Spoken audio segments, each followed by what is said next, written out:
What's up and welcome to another Mograph Mocast. I'm Dave. And I'm Matt, and joining us today is a super talented Andy Lefton.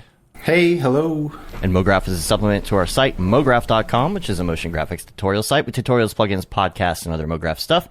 And on the show, we talk about everything ranging from motion graphics to Cinema 4D, After Effects, plugins, render engines, doing business, doing taxes, being a contractor, or working for the man. You can email us, info@mograph.com. Let us know what you think about the show. Questions, comments, concerns, queries, grievances, show topic ideas, artist suggestions. We're on Facebook, Twitter, Instagram, YouTube, TikTok, and mograph.com. Hit us up there. Let us know what you want to hear about. Something noob, something advanced. It doesn't matter. We will talk about all the things Mograph. And this week, there's a lot going on. First of all, we're going to start out by saying, holy crap, Camp Mograph. Wow, y'all, seriously. So, I don't know. Insane. Dave, you should pull up the video that Amy took, Yeah, it's on my phone. I don't know. Let me see. I could probably put it in the Skype chat. But man, it's crazy. Never mind. Don't worry about it. So my wife took video of us as the noon time dropped for when tickets went on sale, and I started freaking out. I'm like, oh no, I messed something up, because I've been going back to the site every single day, being really worried that I was going to mess something up. Something wasn't set up and right, so or whatever. All of a sudden it's like, everything's saying sold out. I'm like, oh no, what did I mess up? Nope. And we're all on Skype, by the way. We're like on Skype with Mark, and everybody's in the room with us in every room, and everybody's just like waiting to see the ticket sales, and you're just like, oh my gosh, the site's broken. Yeah, it's not working. We're like, oh no, and I couldn't get anything to load to look at it, and it's like, it just turned out that everyone was interested in getting tickets to Camp Mograph, and we sold it out in less than a minute. So huge love to everyone who bought a ticket. For those who weren't able to, we've got a wait list for people, and it's going to be amazing. Just speechless, man, because I want to say that you figured out it was actually 28 seconds is what it took. So the actual the treehouse cabins, those ones sold out in 24 seconds. Gosh. It was 24 seconds from the moment that I saw, it's on sale, to when it's like, hey, everything's saying sold out. It's like, yeah, it's good. It's good. Unbelievable. We're incredibly humbled by that. Yeah. We were worried that we weren't going to sell any tickets. We were. I knew we were probably going to sell a handful at least, because there was a few people who told us that they were going to get some. But man, it was like, you have no idea how much this helps us kind of like get this back on the road. Yeah, really. And also not have to worry about that part of it. Right? Because that's always the biggest. Because last year, or the last one, it was like, okay, we didn't sell out. We didn't quite break even. We had to cover some of the costs ourselves, so we were kind of worried that was going to happen again this year. Especially with COVID and things up in the air and stuff like that. And it was almost even. We basically broke even. Yeah, we basically broke even. But this year it's like, okay, so now that we know we've got a little bit extra money that we can spend on like cool new swag, and like maybe upgrade the t-shirts a bit, and like get down some payment cool for the next camp. Payment for the next camp. Absolutely. Here, can we address this real quick? Here's the thing. Yeah. We've got enough people on the waiting list to do 2 more camps. Right? Let's just be real and transparent here. Let's talk about this, because I think people want to know, and I think maybe there'll be some good suggestions if we take it from this angle. Here's the dilemma as an event host, right? As somebody who's putting on an event right now, here's the number one thing. You don't get your money from ticket sales now with Eventbrite until after the event's over. Yeah. Right? Yeah. Okay, that's the number one thing. You used to be able to do that if you wanted to and not have to pay a percentage. Now you can't pay a percentage. So we have to front thousands of dollars, first of all, to make it happen. That's number one. So it does help us now having a little extra money from ticket sales to go into the next one. Yeah. That's where we're at right now. But here's the dilemma. Everybody's like, well, I couldn't get a ticket. I feel so bad. Yeah. Like, I have friends that could not get tickets. Yeah, absolutely. Like this, and first of all, my involvement has been very little in this year. You've been heading it up with Mark. Yeah, me and Mark have been spearheading the whole thing for the most part. Yeah. And I'm going to help in things down the line and go to camp and do all of that. But I've been doing Mograph stuff.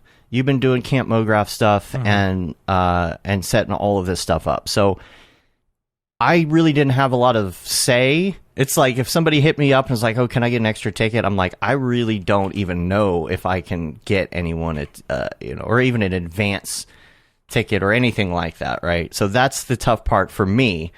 Just being somebody involved in camp, still not be able to. It's its own business, right? It's its separate LLC, the whole deal.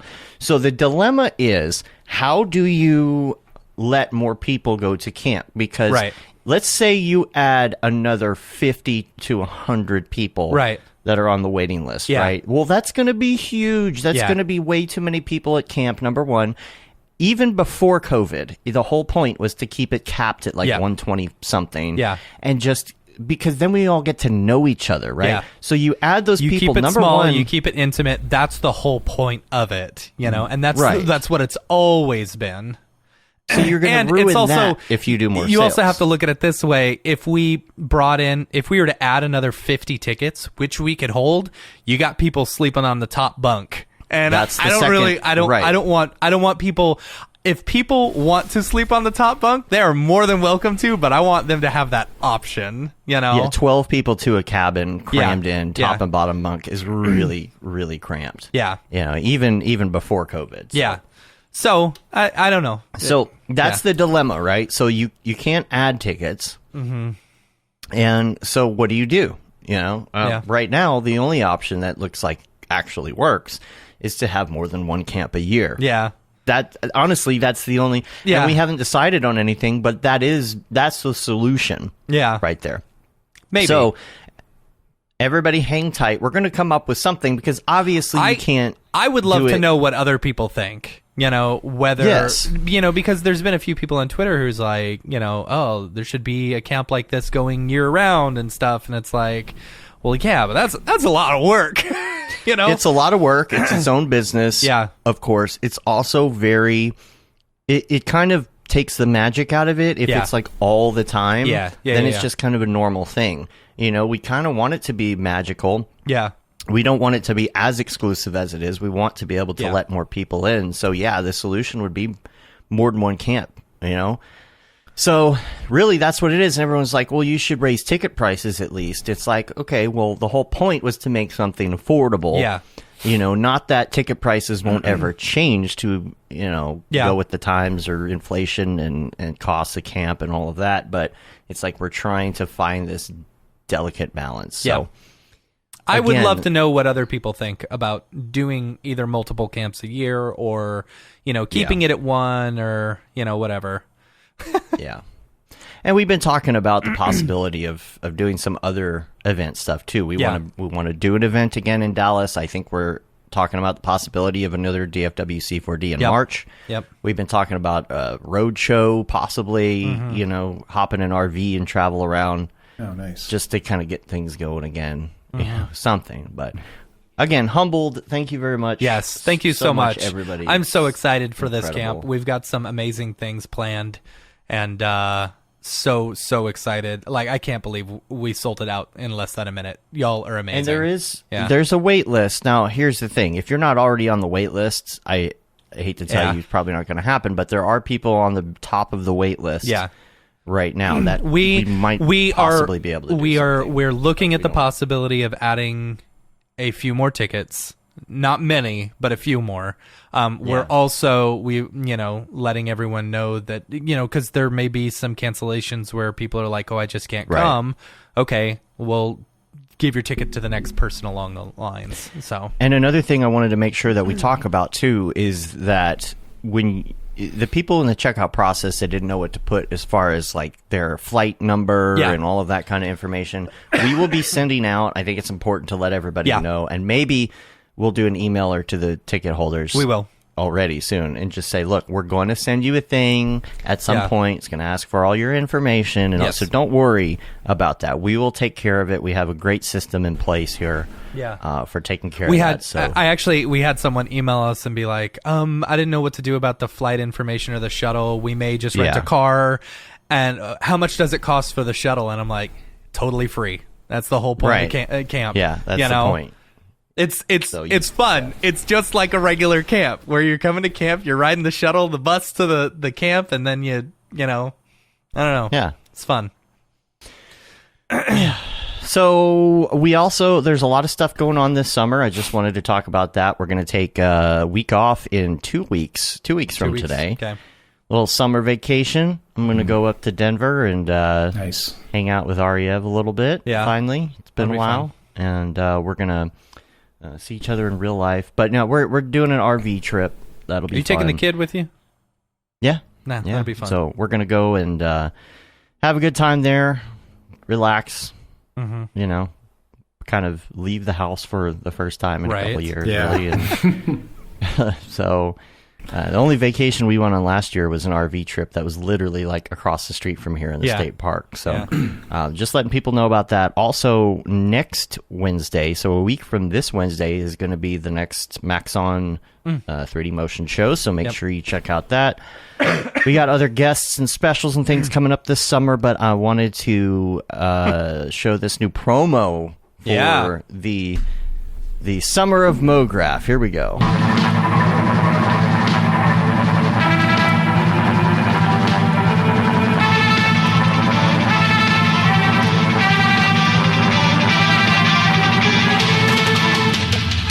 The Summer of Mograph at Mograph.com, featuring your favorite artists. Check Mograph.com/live for schedule.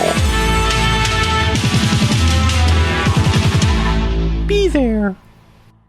I love the 80s vibe. It's so good. Yeah, so I was paying homage to the ABC Sunday Night Movie. I did all the original score from that from scratch. By the way. Oh, that's awesome. All the symphony and the whole entire deal from scratch. So I'll probably post some behind the scenes on that actually on our TikTok. So I wanted to let everybody know that the TikTok, I've been doing some quick tips on there. You're going to see some more quick tips and things coming. Some of Dorpy's adventures on the side. It's the only place you can see that stuff besides maybe Instagram stories. I kind of repost them to Instagram stories. Why not? You know? Right. So make sure you check that out. I got one coming up about navigation that I'm probably going to do tonight or tomorrow night. And I'll probably do some behind-the-scenes stuff on Ableton and the different things that went into that promo just for fun. So check us out on there and check out the Houdini course and the Creating the Unreal course. I wanted to give some update on courses because Brandon just finished recording his course last night. He did. So we're just full editing mode at this point. Yeah. That's exciting. And then Caitlin is very far through her course at this point too. So we're just going into the next round, which is editing promos. There's still some stuff to do on it, but if you're looking forward to their courses, that's going to be the Unreal Ray Tracing course called RTX On. Yeah, we called it that. Yeah. You know, I looked into it. I was like, I don't know if there's any reason we can't call it that. Yeah. I don't know if you'll be able to Google it, but you know, we'll see. It doesn't matter. I mean, whatever. So the class that Caitlin's doing is the Procreate course. We have not come up with a good name for it because the word Procreate can mean two things. Right. So it has not been easy to figure out what this thing is going to be called. So we're working on that, and I think that's all I got for the week wrap up. We got a lot to do today, so I'm just going to keep moving here with Ravcock. What's your flavor? What's your flavor? Light Solo for Cinema 4D is out. This is in the rendering section because I thought this was interesting. It works with all lights for all different engines. So I have not had a chance to play with it, but I went to go download it and buy it, even though he'd get mad at us for buying it because he always gives us his stuff. And every time I purchase something from EJ because we're close friends, he gets mad at me and he refunds my money and then just gives it to me. But I was trying to go buy it under a pen name so that he could actually make the money off of us, but I couldn't get his website to load. Sure, he really wants your $7. Right, Matt, he does. Really bad. Yeah, from Mr. X. Right. Yeah. I think it's gonna be a useful tool for me. I haven't installed it yet, but that is something that I sometimes feel like I want. Like, where is that light? Where's that one light? What is this light doing right here? Being able to just solo it is cool. I'm curious though if it needs to be titled light, or like how does it differentiate between all I don't of know. them, you know? Gonna have to try it out. Be good for light groups. Yeah. So make sure you check that out. Also, creating realistic plants in Octane. This is an Octane tutorial that I just saw somewhere. I'm going to link to it. And I didn't list his name, but he goes over how to set up like a plant skin. But he really goes into like the wavelengths of light with photosynthesis and all of that. And at the end, the only thing a lot of people mention on this is that at the end, he puts kind of this fuzz on it. Some plants have fuzz on them. And they said it looked a little bit like felt, which is fine. The thing is, this is a cool look, no matter what it is. It's kind of the fuzzy look. Yeah. So you could use it fuzz. for a lot of things. Yeah, you could like peach fuzz or something. I thought it was pretty cool. I've had to kind of try and do that look before. So the last one I wanted to mention is this is a Redshift thing here is Parker Coleman. He posted, he's got a Patreon, and you can check out his Redshift Maxon noise chart that he made, which is pretty nice. He went through all the noises and everything and just charted it out. That's so cool. Make sure you check that out. So, all right, on to the topic of today, which is Andy Lefton. Hello, Andy. Gentlemen, Hello. how are you? What's going on? Pretty good. That was a long intro today. That's okay, but, man. Gave me a chance to breathe. Yeah, let's let you get acclimated to being on the air here. Yeah, it's fun. I think we've met in person before, and have we? We've hung out on Skype quite a bit. Yeah, like for I was Maxon say stuff. for the Maxon like, Roadshow and stuff like that. Yeah. I'm pretty sure that we hung out in real life at one or two of the shows at least. I know It's been you used so to go long to, since I've seen a real person in this I know. industry You can't remember. that I think I've forgotten what everyone looks like. Yeah, the last time I think I showed my face at a Maxon event was in 2015, SIGGRAPH. It's when I was giving the presentation on that short film I did, that Two Worlds, and I don't know, it was a handful of days. It was awesome. So yeah, maybe we crossed paths then. I don't know. Yeah, I was going to say, you kind of haven't been to a lot of them lately, and I think maybe our paths only crossed like at one point. Yeah, I need to get back on that. Just these last few years, man, have been super, super busy. So I need to make it a priority. To have. Yeah, no complaints, but you throw a pandemic on top of it in isolation, right? You get a little stir crazy, but it's all good, man. Yeah. So I guess you have done quite a bit of stuff for Maxon and presenting and things, and you do quite a bit of other things as well, which we'll talk about here in a little bit. Okay, but let's kind of go back and start from the beginning, and let's talk about your early upbringing and Wait, do we want to go how far back do we want to go? Now? Like the dumpster diving early years, or like? Oh man. Well, Andy, I feel like we've had very similar backgrounds. Oh, dude, man, I'm telling you, man. Yeah. I'm sure we have. We could talk about that. Yeah, tell us about the beginnings. Tell us what really got you kind of moving in this direction. Let's see. Well, I'm going to throw this out there because it's going to sound cliche, but I swear to God, this is the honest truth, is that the element that got me to where I'm at today was when my dad took me to see Star Wars in 77. And I know everybody says that, but dude, I mean, obviously we know the impact that the film had on us. So anyway. You can tell how old they are because they either say Star Wars or they say Jurassic Park. Yeah, right. And that's kind of hard to hear these days. Yeah. You know, because it's like, okay, we're getting old. What do we do?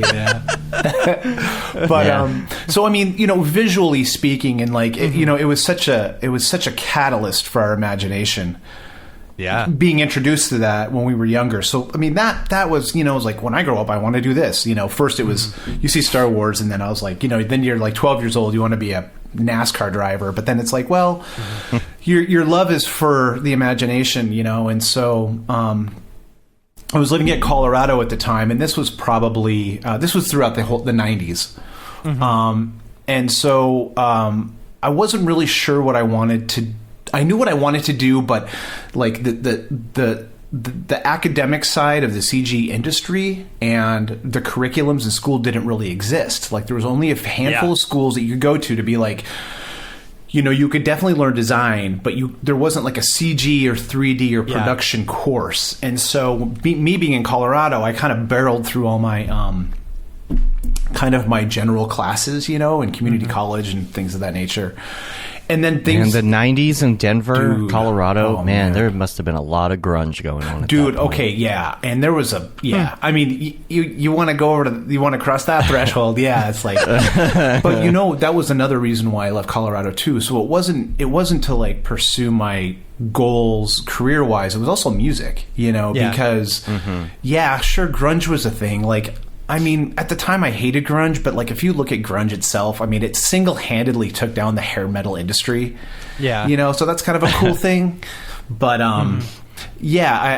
but things stagnated in Colorado for me. Yeah. I mean, all my pals are there, I still consider it my home, but just, my life then, it just kind of stagnated. So I moved to Minnesota, where I am now in Minneapolis, and there was a school here at MCTC that had like a production course. It was media production is what it was called, but it covered everything. So it was like 3D animation and video editing and audio production. It was the whole gamut over a matter of, a handful of years. And so I signed up for that. And then going through that course, I realized that it was like, that's where I got my visual fix, was in the digital realm of working with animation. And so, man, it like sucked me in. Yeah. Yeah, and so that's kind of where it started. And I don't know, just kind of, you build your knowledge and you build your base for a while. I had my own business for 5 years with a old buddy of mine, and learned a lot of experience through that, and freelanced quite a bit, and brought me to where I am What now. programs were they teaching there? So when I first began, I started on, what was it? It was... Strata Studio Pro. Oh, Strata Studio dude, Pro. It was God. I think I still have my files on a zip drive or something. But yeah, so I started on that, and then it was like, I always say this to people who are starting out that are are kind of overwhelmed by the CG industry. It's like, when I first started, and literally the first day I walked into that media production course with 3D animation, dude, I couldn't even turn on a computer. I didn't know how. Yeah. I was not tech savvy. Again, it was like, I'm a punk rock kid with like no experience in computers. Yeah. And so I like had to look over to the dude left of me, and I'm like, hey man, like, how do you turn this thing on? Yeah. And he's like, this button here. And, yeah, it built from there. And so when I got into Strata, it was the most buggiest thing. I didn't know anything about buggy software, but man, that thing was buggy, you know? And then, that lasted for about a semester. Then the next semester, they segued over to Cinema 4D. Really? Oh, wow. Yeah, dude. And so I started What on... year? Then 99? Okay. 2000 maybe. I think it was 2000. I was still in Infinity at that point. I had gone from Strata from Studio Pro. God, I can't pronounce it. Strata. To Infinity. So Cinema was... When did Cinema come out? So I started... So this is kind of the mind-boggling thing, because, you think of that, dude, and that was like 21 years ago for me, right? Mm-hmm. And so I started on 7.1 or 7.2. Wow. So you're thinking, like, I started on Cinema when it was already... Pre-Mograph stage. Oh, yeah, man. It was bare bones, but you go from Strata Studio to Cinema 4D, and it's like... It's apples and oranges, because you're dealing with this professional platform. And, it was kind of switching gears there between platforms. It was kind of confusing and overwhelming, but man, I just put my nose to the grindstone. And the thing about Cinema too, and I'm not trying to like tune any horns here, but dude, the interface alone was really user-friendly starting off. It still is. It still is. So. Yeah, it totally is. That was the one thing that really drove me to Cinema, was the fact that it was so user friendly. Yeah. And coming from an After Effects background, it's like, oh, this feels more normal. I get this. Right. I wish I would have had it back then, because I feel like I wouldn't have bounced around so much on different pieces of software. When did you get into Cinema? I really didn't get into cinema until 2010 or 2009, I think, somewhere in there. Yeah. 2009. Okay. I want to say. Yeah. Yeah. But I mean, at that point, you were picking up a pretty powerful package. Mm-hmm.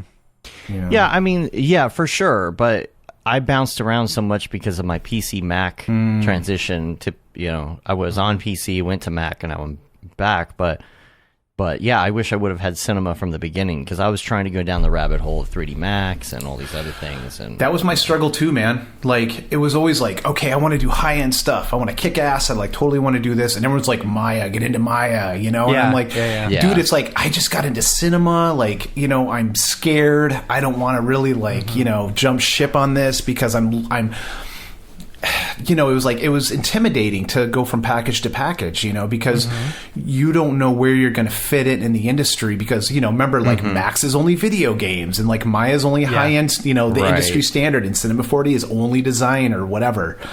And now I didn't like that stigma. Yeah. And so I was like, no. That was so set in stone back then. It was. Too. It's like, totally. You want to do architecture, you have to use 3D Max. Yeah, dude. You have to. Yeah. It's like, oh, okay. Yeah, V-Ray and Max, it's like, no, screw that. V-Ray and Cinema, I'm doing that. Like, come on, we can do that. And so that's why I was like, no, man, I could do high-end stuff in cinema. Like, I don't need Maya for this. But it was a moral dilemma, too, because... I was like, I'm gonna go to LA and work at all the big houses and whatever, but you're young, and it's like, well, shit, maybe I should use Maya, but I didn't. Right. I was too happy with cinema, Good. Yeah. So where'd you go from there? So you learned stuff. How did you get into doing actual work for people? So, my instructor when I was in school, so 2000, 2001, super great dude. I still talk to him now. His name is Greg Kubera. He got me an internship at a local, here in Minneapolis, a local studio, which was called Fluke. But they were also, and if I get this wrong, Alec, if I get this wrong, I'm sorry. But they had an umbrella company, which was Hybrid Medical. Okay. And so I know you guys are probably familiar with Hybrid. They're one of the biggest, medical studios here in Minneapolis, and everywhere. But so I started there as an intern. So I was working at Fluke, but I was also doing some stuff for Hybrid on the side because they were under the same roof. And so that's where I started. That lasted about a year and a half as an intern. Then I took off on my own. I freelanced for a few years. Then I started my own business, which was called 8 Point Productions. And we just it was kind of a multimedia thing. So it wasn't just, 3D, it was After Effects and motion design and, things of that nature, just to kind of take any job you could to stay afloat. So I did that for about 5 years. And man, it was, you wore a lot of hats during that experience. So not only were you the production artist, but you were also, art director and creative director and whatever. Yeah. So I learned a lot with that, dealing directly with clients. And then, that unfortunately folded. So my partner and I, at that point, business partner, we took went our separate ways, and then just freelanced for a while, and then kind of hooked up with Joel Dubin at Mad Microbe, and they're looking for an artist, and then I jumped on with them, and it's been happiness ever since. Are you still with Mad Microbe? I am. Yeah, I am. Is there somebody else who presents on a regular basis that we might know from Mad Microbe? I know there's been a few presenters. There's been a few presenters, I know my buddy Patrick, that I work with at Mad Microbe. I think you guys actually did a show with him, maybe. Patrick's from Canada. Yeah. From Laterna? Yeah. He's probably watching right now. Oh, okay. So and I know Joel has done some presentation at SIGGRAPH, but it's great there. We're super super busy. So I'm there right now as a kind of a senior CG generalist, also working as an art director at times when needed. And yeah, it's amazing, man. We have a killer time at Mad Microbe. You guys produce good work. Thanks. Really good work. Thanks. Thank you very much for that. But the team's incredible, man. I mean, and speaking of software, the Stinger. Yeah, we're. I mean, we jumped into Redshift. Now we're doing Redshift. And now it's like, there's Houdini starting to come into the picture. So it's growing. Yeah. Oh, there's Nice. my Misfit skull. Yeah. Yeah, I'm curious about, like, in the medical field, as far as like Houdini, there's got to be some really great procedural stuff that you can do when it comes to medical animation. Yeah, for dude. sure. Yeah, we brought on that subsurface. So nice. Man, look at that. Oh Like, my god, the stomach lesion. Look at that thing, huh? that is one pretty stomach lesion. Yeah, you don't want that That floating is on the your prettiest stomach lesion I've ever seen. You got all the hairs and stuff. It's Yeah, that nice. would, dude. It's And really again, nice. man, Redshift hair. Doesn't take much. You can create it and get a killer look. Yeah. Yeah. I was texting Ariew there. I realized I have my time wrong by an hour. Oh, that's funny. Yeah. So as you can see thinking too as he was well, on and LA another time. thing that's weird is that a lot of bands, which I never expected, like a lot of bands over the last decade or more have been coming to me to do album art. That's cool. So yeah, so it's like some of the stuff that it's kind of a wide gamut. Yeah, like some Misfits, Sam Hain stuff. Like I don't know, it's crazy. That's cool. Man, it's gorgeous. So tell us about your day to day when you're working on obviously not pieces like this, but your medical stuff. Medical stuff. Yeah. Yeah, tell us about your day to day on that, because we've had a few people on the show that do medical. It's very interesting to hear the process. It's a little bit different than I think a lot of people expect. Yeah. It's a constant learning process, and I don't have any extensive medical background, so it's not like I went to school. Thankfully, Mad Microbe, a lot of the folks there, like Joel and Mitch and, a lot of the people that have been there the longest, have some of that experience just from working in it so long. But, we also have people that have degrees in some of the medical and science realms as well. So that helps, So having them there as, consulting or advisory, like it's so beneficial. So for me personally, it's always, I think what makes me happy. I'm trying to find the proper expression here, but what makes me happy to like get up in the morning and do this is that you are constantly learning about stuff. I mean, when you're dealing with science and medical, it can't be wishy-washy. Like you need to know the specifics on why this is happening, why these drugs are doing this, and the MOAs of this, MOAs of that, and what's happening in the body, and you're constantly learning. So getting up every day, putting your nose to the grindstone, and knowing that the next day is going to be something different and new it's thrilling, man. I mean, I know it sounds kind of corny, but geez, it's fun, man. I've done a bunch of really stupid jobs over the years. And I feel like I've learned like a ton of useless information. Yeah. Right. Do you feel like, I mean, I'm not necessarily Not the medical useless stuff per is like se. useless, but like, do you feel like you've learned so much about the medical profession just, working there? I mean, okay. I mean, maybe to not that extent, but yes, maybe to some degree where it's like I feel confident in like if the client or we're sitting down and we're doing a daily and we're talking about a project that's coming up or a project that's ongoing and we talk about, specific elements of the job. I feel confident that I know what everybody is talking about. But, there's the other side where it's like I need to ask questions because I don't know why this drug is doing this to, to this aspect of, of the science, So, again, it goes back to saying you're constantly learning about this stuff. But the more you do it, the more everything makes sense, And it's, your knowledge is constantly growing, and I live for that stuff, And then working with a team, like this team of people are some of the best people I've ever worked with. How many people are there? Ooh, dude, that's actually a good question because things have been so crazy, like crazy good, that we're constantly looking for more artists. So right now, geez, guys, if you're watching, I might be wrong on this, but I want to say between 13 and 15. Okay.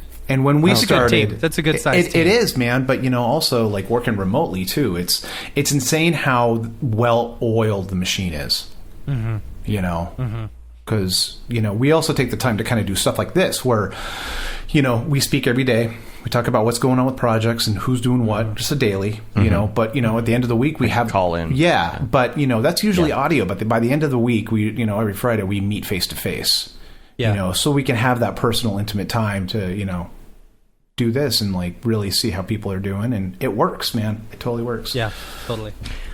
Yeah, the thing is, like Veronica Hayes was on the show a few weeks ago. She's amazing. And she does medical animation, and she's amazing. But she has a really extensive background, kind of in this field. Her degree is specifically in medical illustration. Yeah, she works with and us. So yeah, and so my question was going to be on that, like without having like the medical background, did that take a while for you to really pick up speed and get going on that? Had to be because again, I didn't have a background. It's not like I went and got my bachelor or PhD in some medical field. So it's like you're you have to be willing to learn what these things are.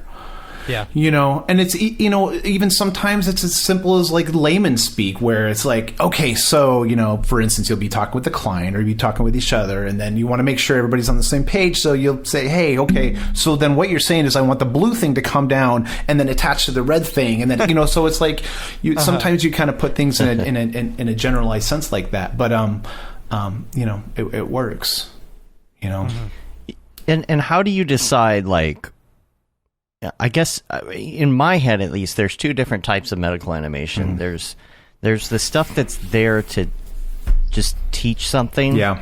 For example, like explainer ones. Yeah. Right? Like it's more like a diagram of something, and then there are the ones that are like super pretty, like extensive shot with depth of field and cilia on everything, and you know what I mean? Yeah, just like, and that's an interesting point too. And sorry to interrupt. Sure. But that's the thing too, is that there is a technical side and there's a creative side. And I came from the creative side. I still work in the creative side, but this is kind of the point where I'm starting to now move into the technical side of stuff. So you're kind of teaching the other side of the brain, a balance between stuff. So it's a fine line, but again, this is what the team is made up of. We have the heavy creative and we have heavy technical, heavy science, and then we meet in the middle and it works. Yeah. I know when I think medical animation, Mad Microbe is the first company that I think of. Really? Yeah. I mean, I don't know that many, but it is specifically because Matt's like, it's also the only company that I know of. It's because I have seen so many, presentations from you guys and stuff like that. Yeah, sure. And every time you're talking to a C4D artist who does some sort of medical, animations and stuff, they're like, oh yeah, I worked over at Mad Microbe for a little bit. Yeah. Like, there was a time when the amount of kind of medical animation houses was very limited. Globally, it was very, very limited. And I remember that because I kind of, started there. But now it's like, there's more, it's friendly competition, but there's more competition and there's more houses. At least from what I've experienced, I don't think it's like a cutthroat kind of thing. Like I said, I think everything is friendly and people work together, because we're all kind of striving for the same thing. But there's way more opportunity now in medical animation, Well, because Eric Small was on, we talked to Eric for a while actually about the possibility of doing a course. Yeah. Doing a medical animation course. Yeah, but when it came down to it, though, I think the problem was that we weren't sure about people's backgrounds and how much background they would have to have. I feel like coming from doing medical animation about the time you started and about the time you got into it, this is just the vibe that I get, is that because the animation for all of this was so new at the time and it was just kind of like, coming into existence, I feel like people like you who got in at the beginning didn't necessarily have to have as much medical background as people now? Because talking to some of these people now, it's like, oh, you want to get into medical animation right now? Okay, you might need to know a little bit more. Do you feel like now if someone was going to get into it, they would need to go to school, or is there still a possibility of getting your foot in the door somewhere without that? Yeah, it is a good question. And that does kind of serve me well too, because like I said, I didn't have that much medical experience, like it was just kind of the basic knowledge of stuff. But you're still asking a lot of questions, and it doesn't matter. There's two sides of the coin here. You can have all the experience in the world being a medical animator, but you're still going to ask questions.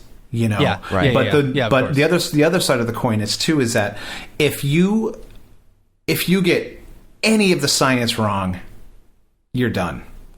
Because that is the number one thing about medical animation is the message. You don't get the message right, it doesn't matter how pretty it looks. It doesn't matter if you're flying through a cellular Death Star trench type of shot. Well, seriously, like it may look beautiful, but the science may be wrong in what's happening, and so it's good to have kind of maybe a basic knowledge, but you can also come in as kind of being an open book, because it's you're not officially the one directing your own shots. It's like you have people on the team to help direct you, so you have that element too. So no, you don't have to like have some wacky degree. So the question is like, so say for example, you've got, I don't know, like what type of person do y'all look to hire? Like, are you looking for looking for someone with a degree with a medical illustration background, or if someone's just a super badass, 3D animator, would you be more willing to hire them? You know what I'm saying? Yeah, I mean the best of both worlds, but it's kind of like it's like if you're a wicked badass, 3D animator and you know what you're doing, then again it goes back to what I mentioned earlier. Like there are people, on the Mad Microbe team, that are going to be like, okay, you may not know what this disease consists of or what the drug interacts or how it interacts with this and that, but we'll show you. Yeah. And I mean, that's good. Even for as long as I've been doing it, it's like I still have to consult and be like, okay, I may be owning this project or working with, on the team or something like that, but I'm going to still need advice on some of this stuff. Absolutely. So I think if you're a badass artist, that's going to look pretty good. Yeah. That's cool. So what else do you work on? I saw a lot of stuff on your art station, so obviously you're doing some other things. Saw some substance painter in there and things. What else do you work on? Do you do anything like shorts? Do you do side work? Yeah. Other types of side work. Projects? No, dude. No. Personal stuff is like I love doing illustration, 3D art illustration. I love working in short film, and I'm currently been working on an idea over the last year or two. But where I'm at right now with personal work is I'm really doing my damnedest to get into Unreal. Yeah, I mean, this is where the technology's going. Yeah. This is where, I mean, dude, that's a whole nother conversation, but it's like, if you don't keep up with this stuff, you're going to fall by the wayside, man. Absolutely. Because I mean, if you compare it to our stories from 10, 20 years ago to where we are now, you don't keep up with it, man, you're going to you have to keep up with it. So I'm doing my best. I still feel like I'm falling behind. You always with do, the and I new do too. versions of cinema and all the stuff. Yeah. And I still feel like I don't understand fields as well as I should. Well, you just don't want to be the guy who, I don't know, think about 2012 when cinema was like really starting to get that momentum, and you had GSG really gaining momentum and all of that. And there was always the one or two people that are like, yeah, I still use Lightwave. Yeah. And you're like, why? Really? Soft and you don't want to be that. Yeah, soft homage. And not that they were bad programs, but like that's kind of the feel, right? Like you would have like the 55-year-old dude who was like super into soft homage show up for a job interview, and you're like, dude, and it sucks. I don't want to be that guy. And you're so right. You guys are right, because it's like those are true stories, man.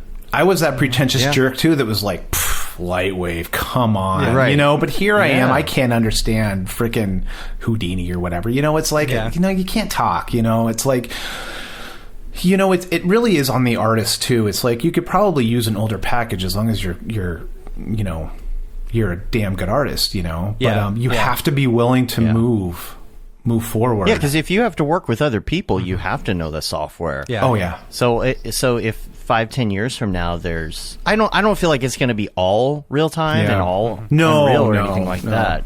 But you will be working with that as a motion designer, especially if you're just getting into it right now. Man, Yeah. You know, and one of you gotta my know. favorite short films of the past like few years was actually done all in Lightwave. Just funny. What It one? was oh gosh. It was the one with the really hyper weird looking dudes, and it was like the spoof of like You should drop a link. yeah, it's I need to find out what it's called. Yeah. But they did a Kickstarter video to try and sell it, but it was all soft homage and Octane, you know.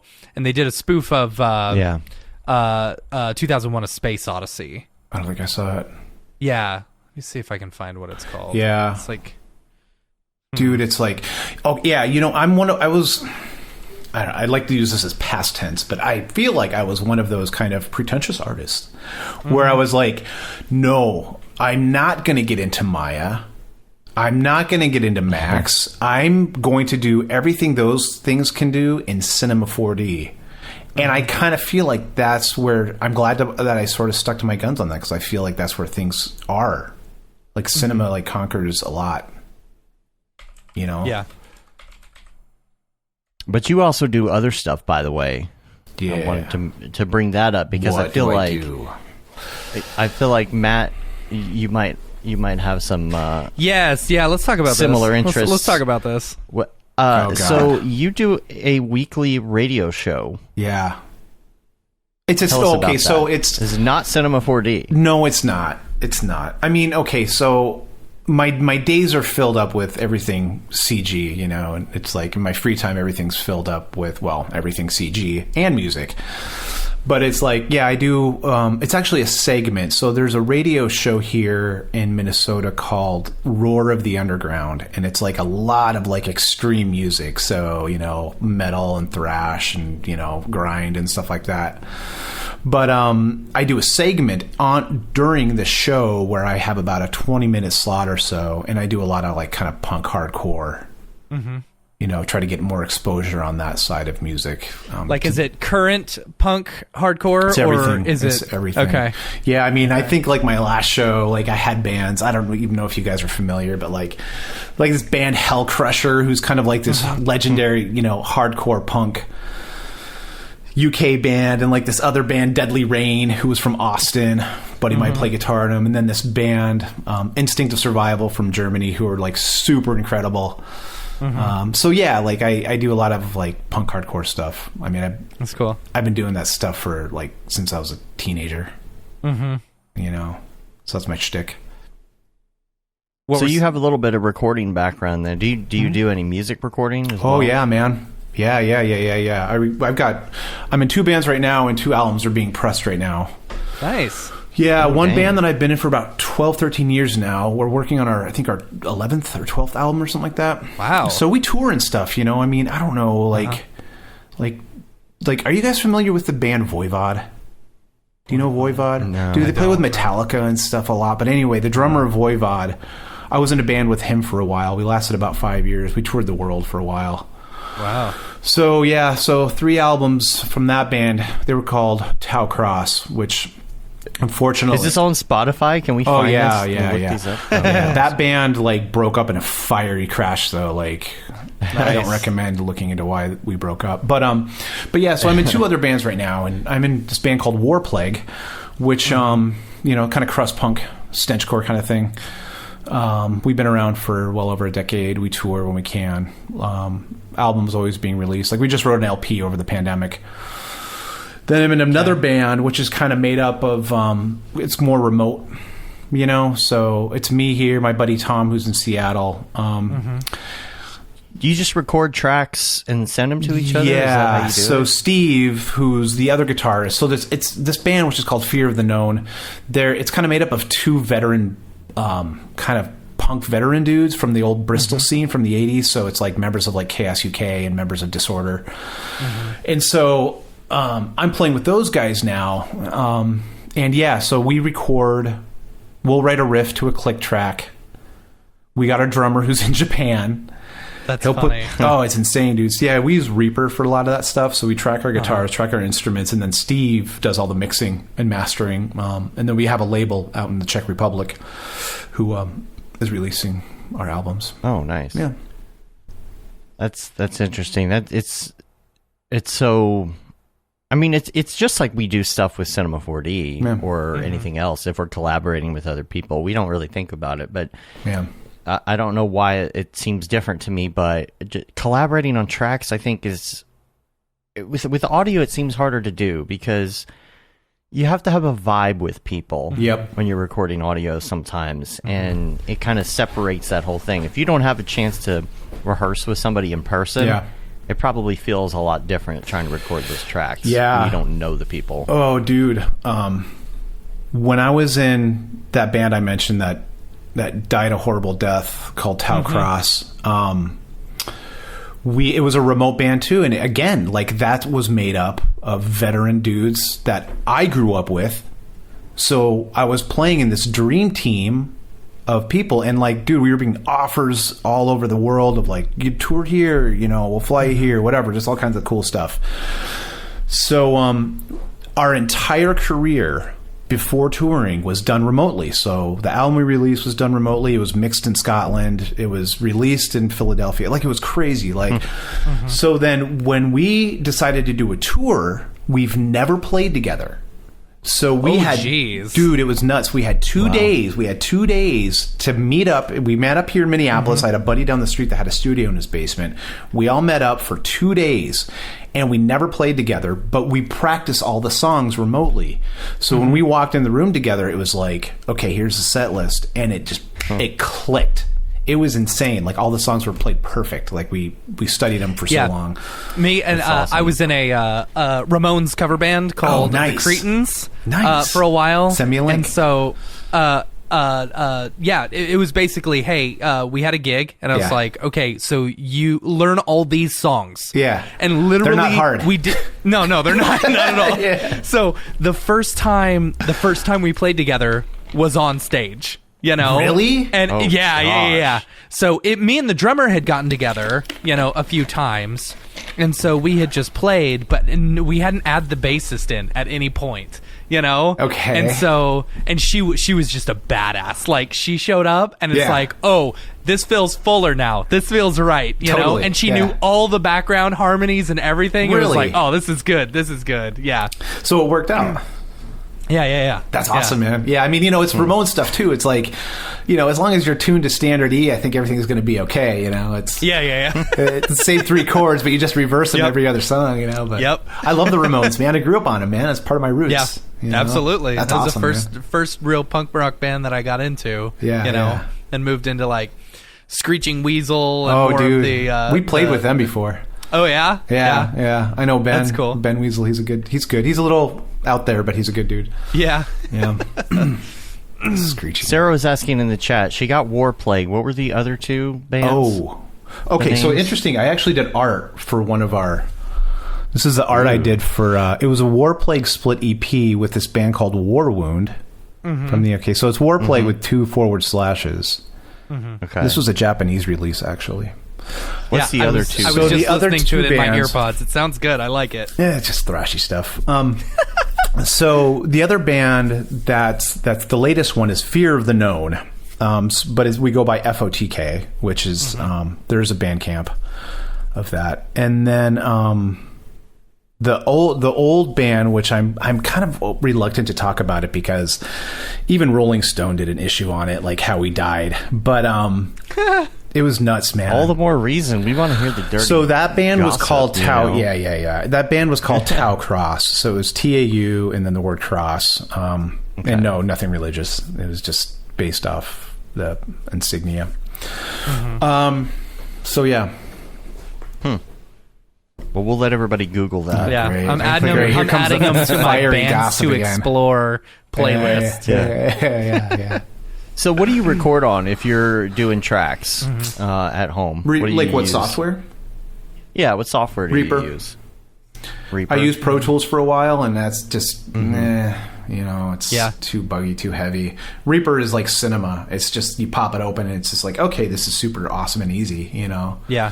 So I track here, yeah. and I got an audio M-Box interface that I plug my guitar into, and just track.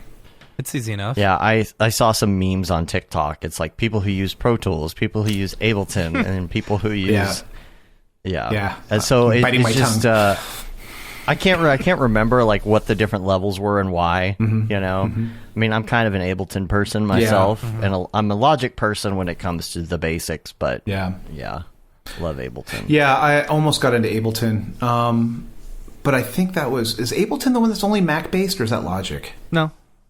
No, I think No, that's Logic. Okay, I'm thinking that's Logic. Logic Okay, so I think it was Ableton. I was debating what to get into, but our audio engineer here in Minneapolis at the studio, he uses Reaper, so I was like, well, it just kind of makes sense that if I need to track here and send him something, it'll For sure. it'll work.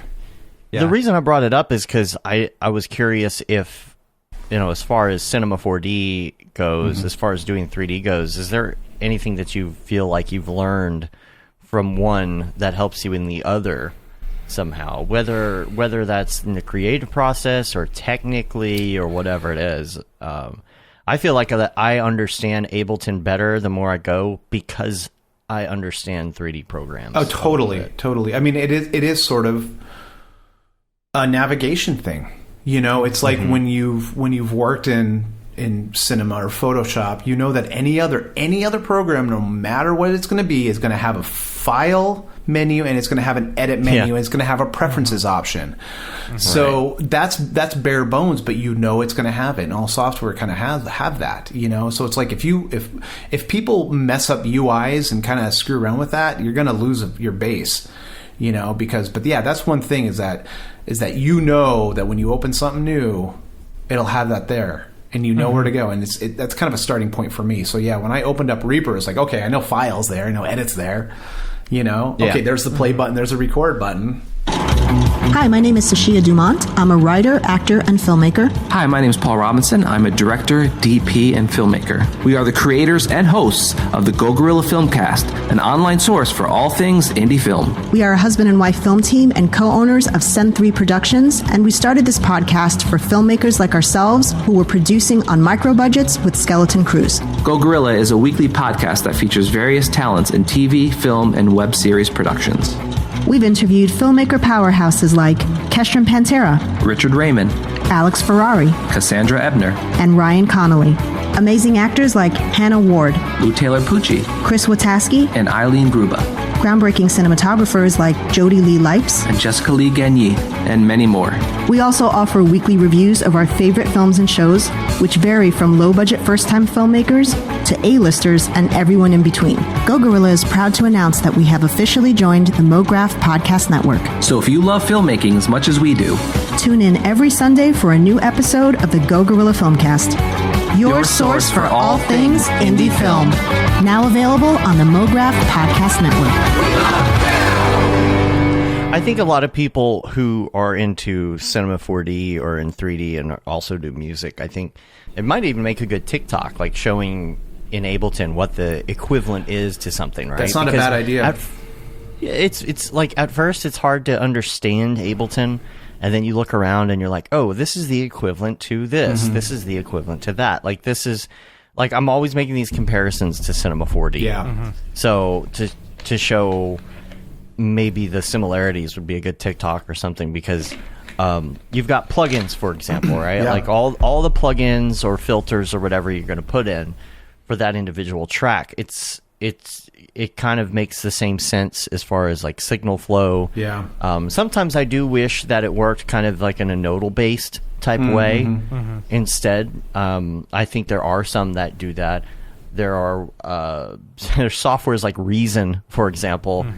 If you ever use Reason, you'd hit the tab button and it would flip over all of your racks, and you would see the cables. Like, they had dynamics. The cables would fall, and you could repatch the entire thing in Reason. Yeah, you could repatch from the back. So you could do actual, like, it's like a nodal system, right? You're just patching the cables. Yeah. That's an interesting way of putting it. I guess I never really thought of it like that, but that makes sense. Yeah, you just patch it all around. So sometimes, and you can do this technically because you can bust things, I know, but sometimes I want something to look a little more nodal based. But anyway, let's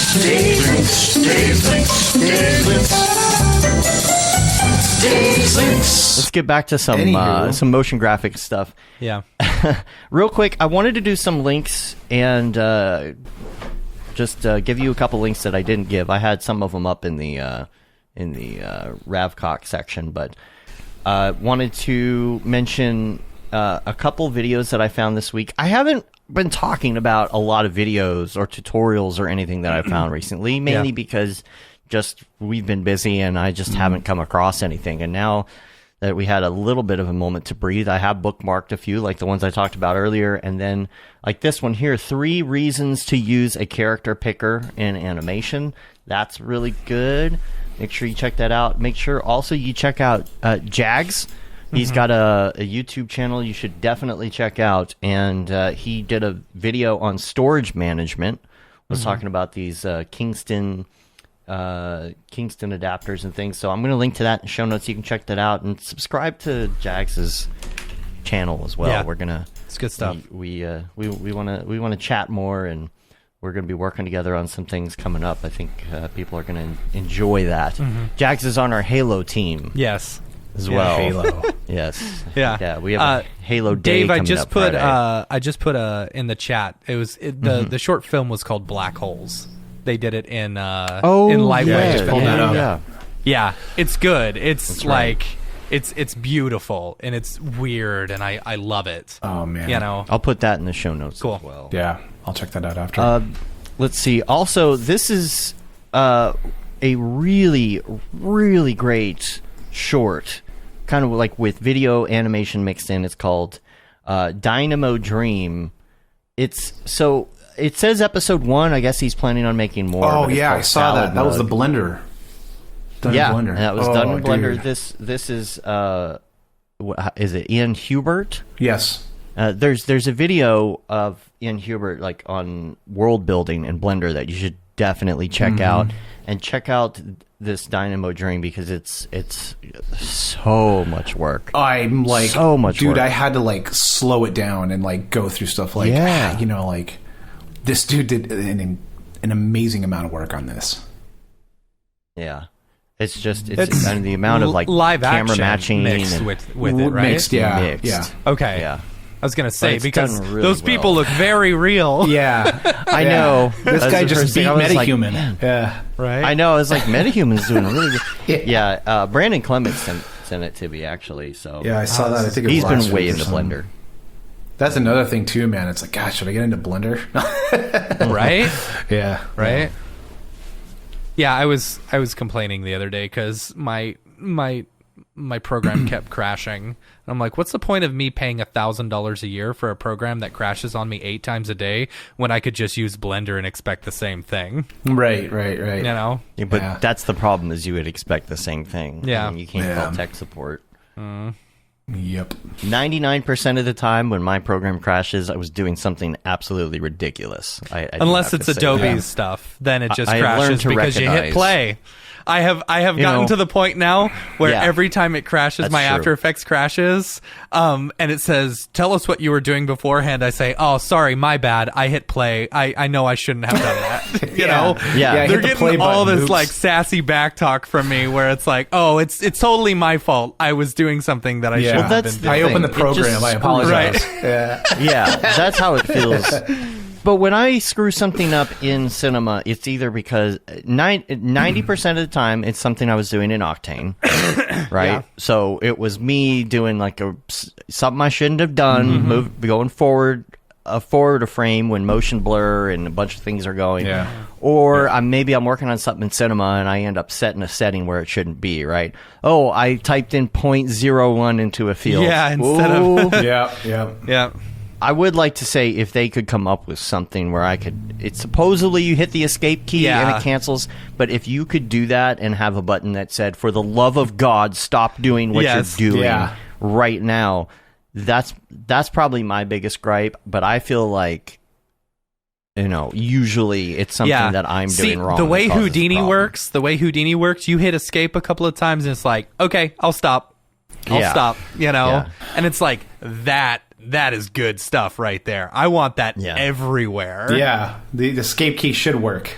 Right? First time, bink, it's done. Yeah, so, everything crashes. That's the problem. Mm-hmm. Everything crashes. I don't have a program that doesn't crash anywhere. Yeah. Like, name a program that never crashes ever. That never crashes ever. Reaper. What's a program that has never even my Notes app has crashed before. Like, everything has crashed. Yeah. So it's just about, like, knowing either, A, you've got a program that, is working on fixing crashes, or B, knowing what is going to cause a crash. Like, if I just type something into Notes and it crashes, I know that's just because something happened. If I'm doing something in After Effects and it crashes, that's just because it's After Effects. Right. If I'm doing something in Cinema, there's usually a reason. Oh, you had 42,000 clones of something without instances. Like, your IPR is still something running like in the that. background. Yeah. Yeah. Right. There's always something you're doing, or you're trying to do something that's way too complicated for what you're There's always a reason for me. And I'm like, okay, I learned my lesson. Yeah.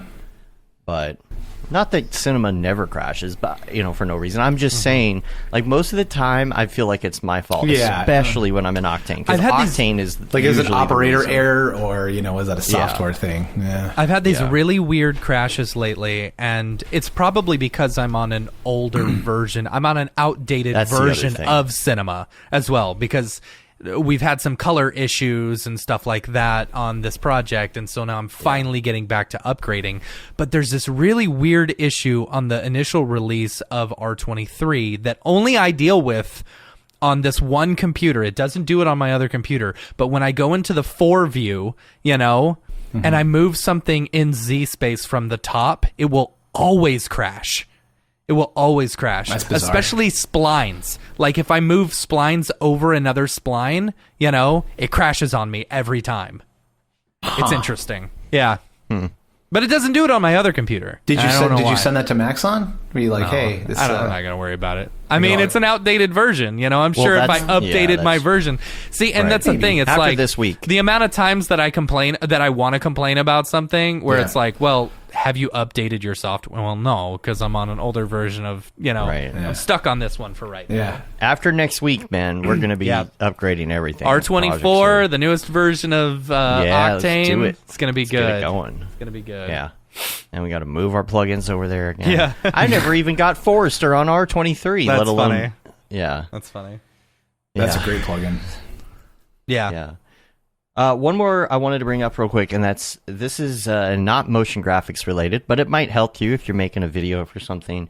This is called Playphrase, and it's playphrase.me. Okay. And all you do is you type in a phrase, and it shows you a ton of movie clips with that phrase in it. Yeah.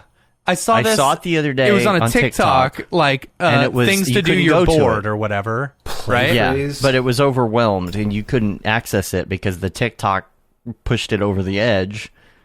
So now it's working if you want to check it out. So yeah, it's really great. You can put anything in there, and it says it. I'd bring it up on the show, but I'll probably get like dinged with 1,000 copyright bills, So. They don't have "damn it, dude." All right. Put Mograph. What do you get with Mograph? It'd probably be like something that sounded like Mograph phonetically or something. Nothing. It's probably using closed caption. All right, so let's move on to Mograph Recommends, and then we're going to do the drop. Get Ariew on the line here. I know he's standing by. And so, Andy, we're going to ask you some of your favorites, and these can be recent favorites or they could be all-time favorites. Put me on the spot. All right.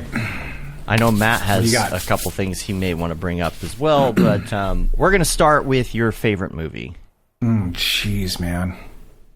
Can I name a few, or sure? Can I just start firing them off? Yeah. Let's do it. Yeah. Red Dawn, Okay. Aliens. Yes. Okay, but I kind of need to throw a disclaimer in here, okay? All right, let's hear. We brought this up earlier, but I am an absolute freakish Star Wars nerd. Mm-hmm. But when somebody comes up to me and they say, hey, what's your favorite film? I'm not going to say Star Wars because, that's a given.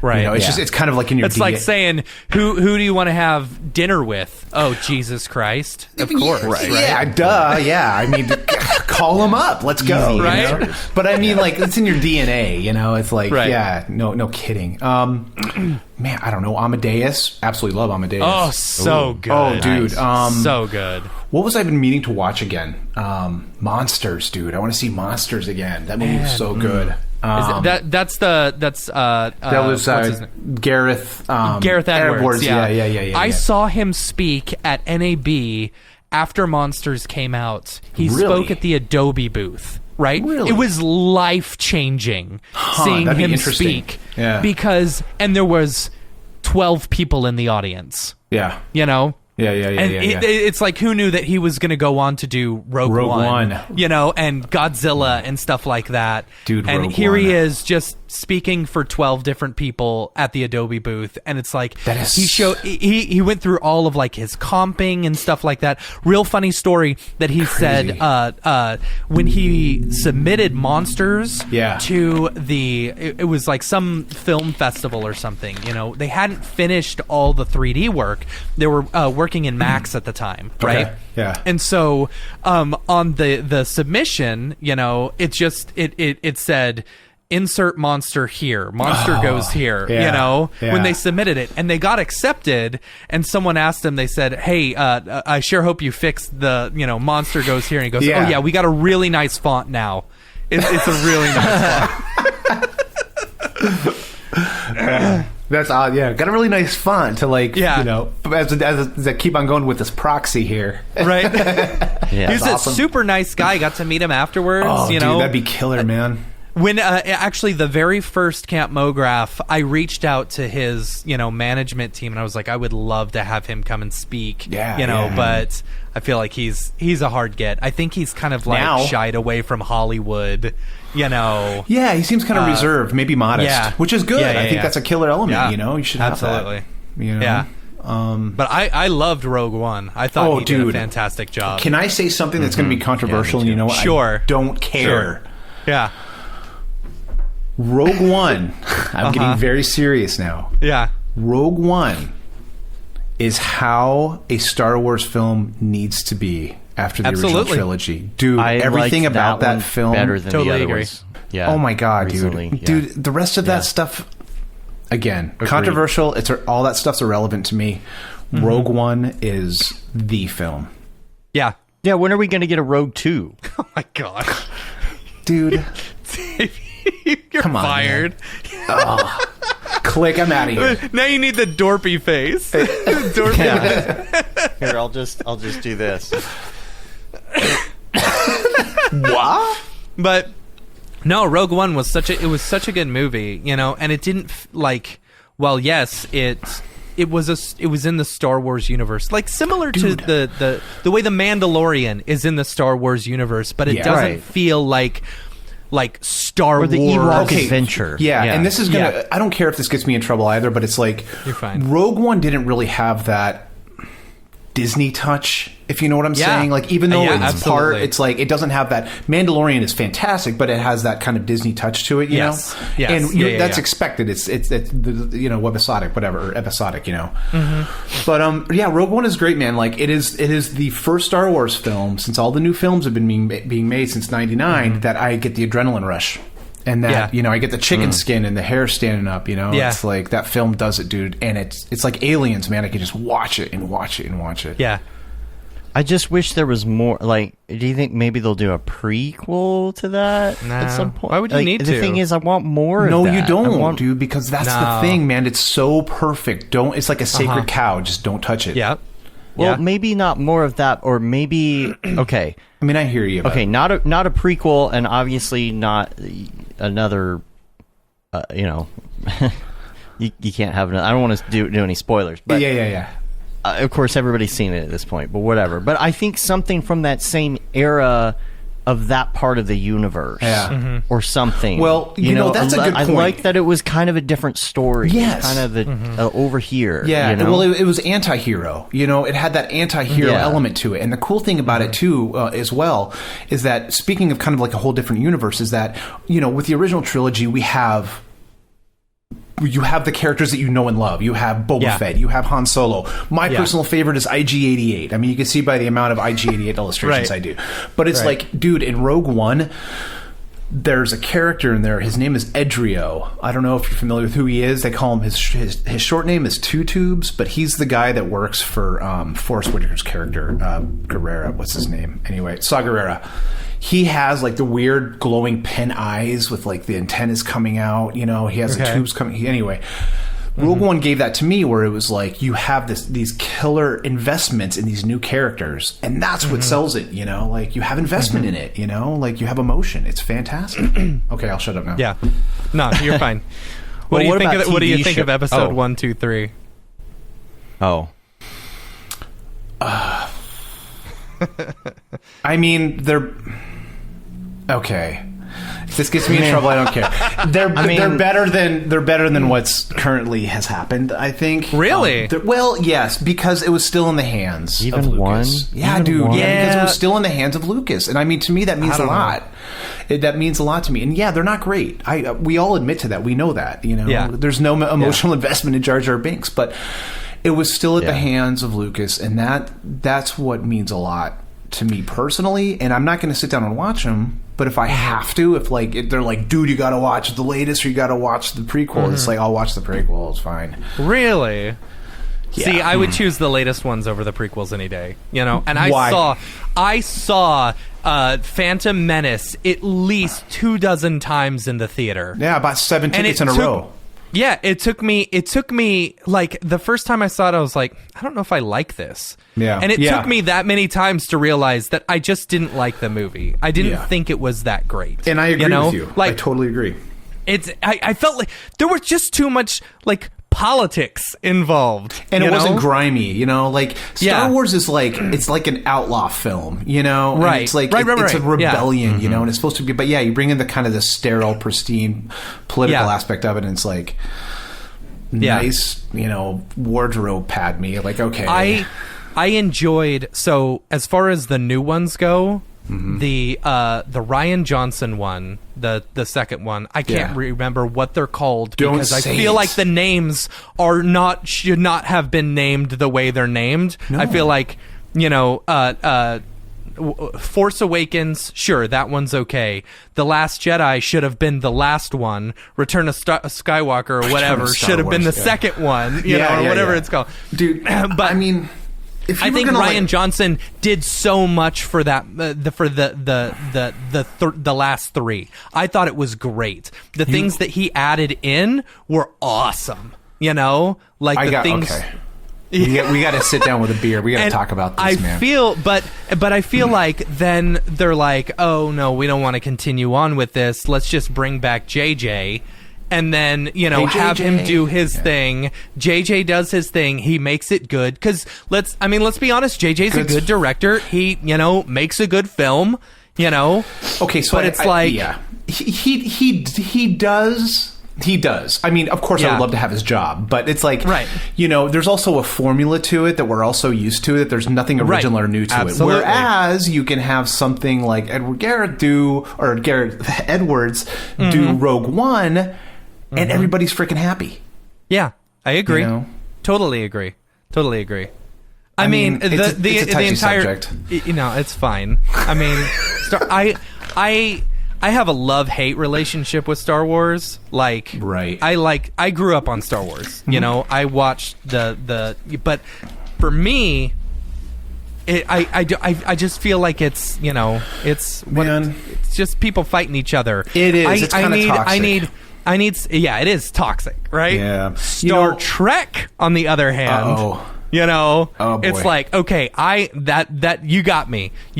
That's philosophical. You know, you've got the human touch there. You've got, you know, reasons to make you think, not just I would rather watch. Sorry to interrupt, but I would rather watch J.J. Abrams' Star Trek than J.J. Abrams' Star Wars. Okay, even with lens flares, like oh man, J.J. Abrams' Star Trek is awful. It is bad. Okay, but I'm not a Trekkie. So bad. I'm not a Trekkie, so that could be why. So I'm standing back in the shadows. Yeah. I'm standing back in the shadows, but I'll give you rain on that. But man, the whole Star Wars thing, dude. Like, we just finished our basement downstairs. After like years, man. It's like a 100-year-old house, and I have like my Star Wars room. And I have 30 plus years of collection. Glass cases and all this garbage, and it's like it's my little sanctuary. But it's like. After like all this latest stuff that's happened with the new generation and the new films and things of that nature, I just kind of like feel deflated. Yeah, I get it. A little bit, I get it. Yeah, I still haven't seen the Han Solo movie. Like, it's not bad, but you have to walk into it like it's obviously its own separate adventure film. Right, of course. Yeah. It's like, I don't know. I'm still kind of pissed that they did the Kessel Run thing, but it's like, come on. Oh, they did? That's sorry. Funny. Oops. No, it's all right. I mean, I assumed they would, Yeah. I mean, watch you take it all just the things that make Han Solo popular, and then you show the backstory behind it. I would assume it's like, even if like I'm sitting at home and I got like a downtime before I crash out or something, and like on cable is The Last Jedi, I'll skip over it and like watch the Brady Bunch or something. Like I can't stomach it, man. I thought. Like, the production value on it was fantastic. Yeah. I mean, it's ILM, dude. Killer. It's the greatest effects house on the planet in the universe. And it's like, the quality is going to be great, but the dialogue doesn't mean the dialogue is, or the acting is, or whatever. I don't know. I liked Kylo Ren. I thought he was a real good bad guy. I mean, no, he kind of was, but he was a sniveling little brat, He was, absolutely. But even totally. like, dude, but that's part of being a okay. So this, welcome to Star Wars talk. Okay, we just talking about Star Wars. So Ariew has welcome been to Andy standing by. Lefton Star Wars podcast. I told Ariew we would be 10 minutes, we could shut up, 25 minutes ago.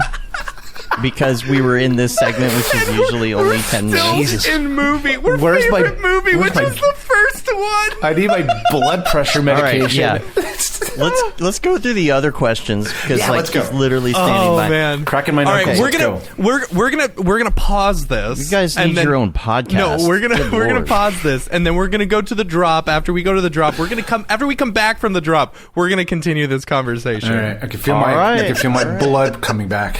Right. All right. Well, let's quickly. Emphasis on quickly. Let's go through the other questions on the list real quick. You're gonna hit music, and then you and I are gonna talk for another 20 minutes. Yeah. All right. So, we talked about some music, I think, a little bit already. So let's just quickly. What are your favorite? What's your favorite music to listen to, both while you work and just in general? Oh man.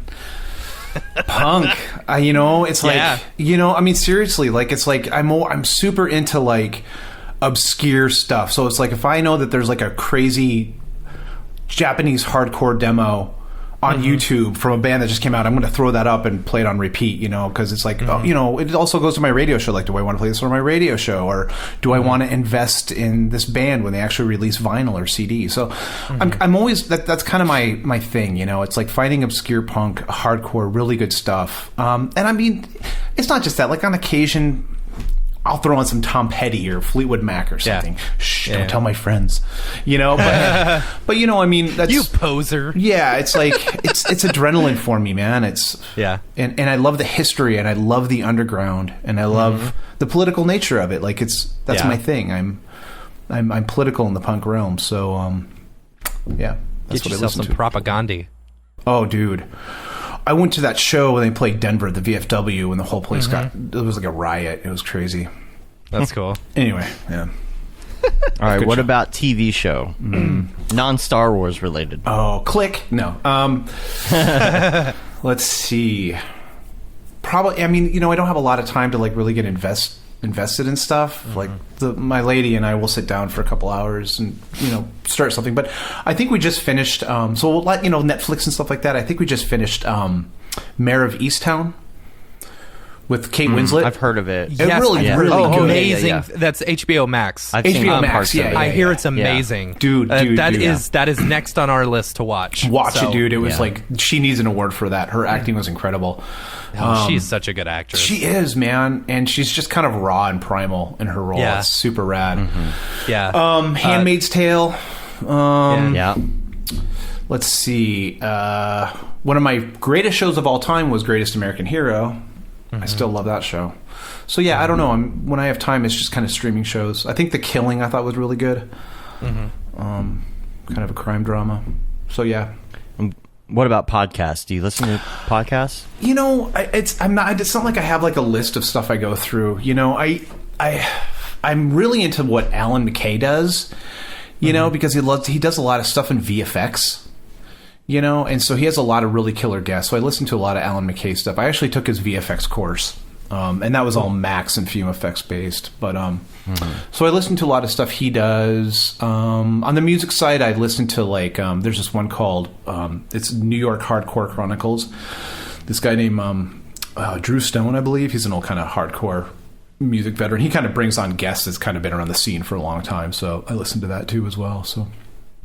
And Kevin in the chat, he's saying that Mayor of Easttown is pretty good, but Breaking Bad is the best show he's ever seen, Breaking except Bad was maybe good. The Wire. Yeah. Okay, so Yeah, that's he says funny. He'll never talk about He'll never stop talking about. Dude, Breaking Bad was killer. Like, I totally agree, and yeah, that definitely goes on my list. But you know what? I was even talking with my lady the other night. We've never seen The Wire, and we have to see The Wire. Everyone's telling us to see The Wire. Why have we not seen The Wire? So we're gonna watch that here soon.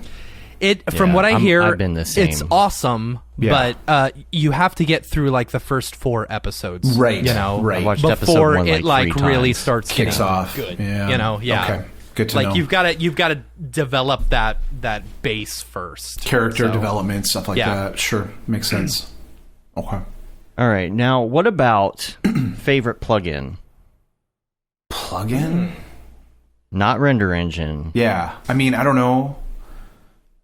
X particles. I mean, that's kind of a third. You know. Yeah. I mean. Yeah, but That's good. You know, that's my answer. I mean, X you know, it particles is. I guess it my- is. I guess X Particles is just because when I was doing Alan McKay's VFX courses and I was kind of building effects and fume effects and thinking particles, excuse me, and Max and things of that nature. I mean, thinking particles is wicked, wicked, wicked deep, and you need to really have kind of one of those like brain of an engineer kind of technical. And so I kind of struggled with that at times. So when X Particles really kind of stepped up to the plate, man, I crossed over and it's like, I could do a lot in X Particles that Thinking Particles could do. So X Particles for sure. I think on a daily, I mean, I use X Particles all the time, but I think like little stuff like, what's the plugin? Like After Effects to C4D? Or C4D to After Yeah. Effects, like that. Like Yeah. you hit one button and it takes all your 3D data and shoots it over. Yeah, Yeah. Yeah, that was awesome. So off the top of my head, I think that's probably it. XP is And my what's your- favorite as well. Yeah. That's my go-to. Yeah. Just working in we got hired for a job. Sorry, Dave, I know you're in a rush. We got hired for a job last year specifically because they wanted some people who knew X particle stuff, and I knew it a little bit, you know, Yeah. but I got really deep into it, and it became my go-to. I find a reason to use it for everything. Likewise, man. Likewise. Like that stinger I did that I showed at the design show, like that was like majority was X Particles. I love it.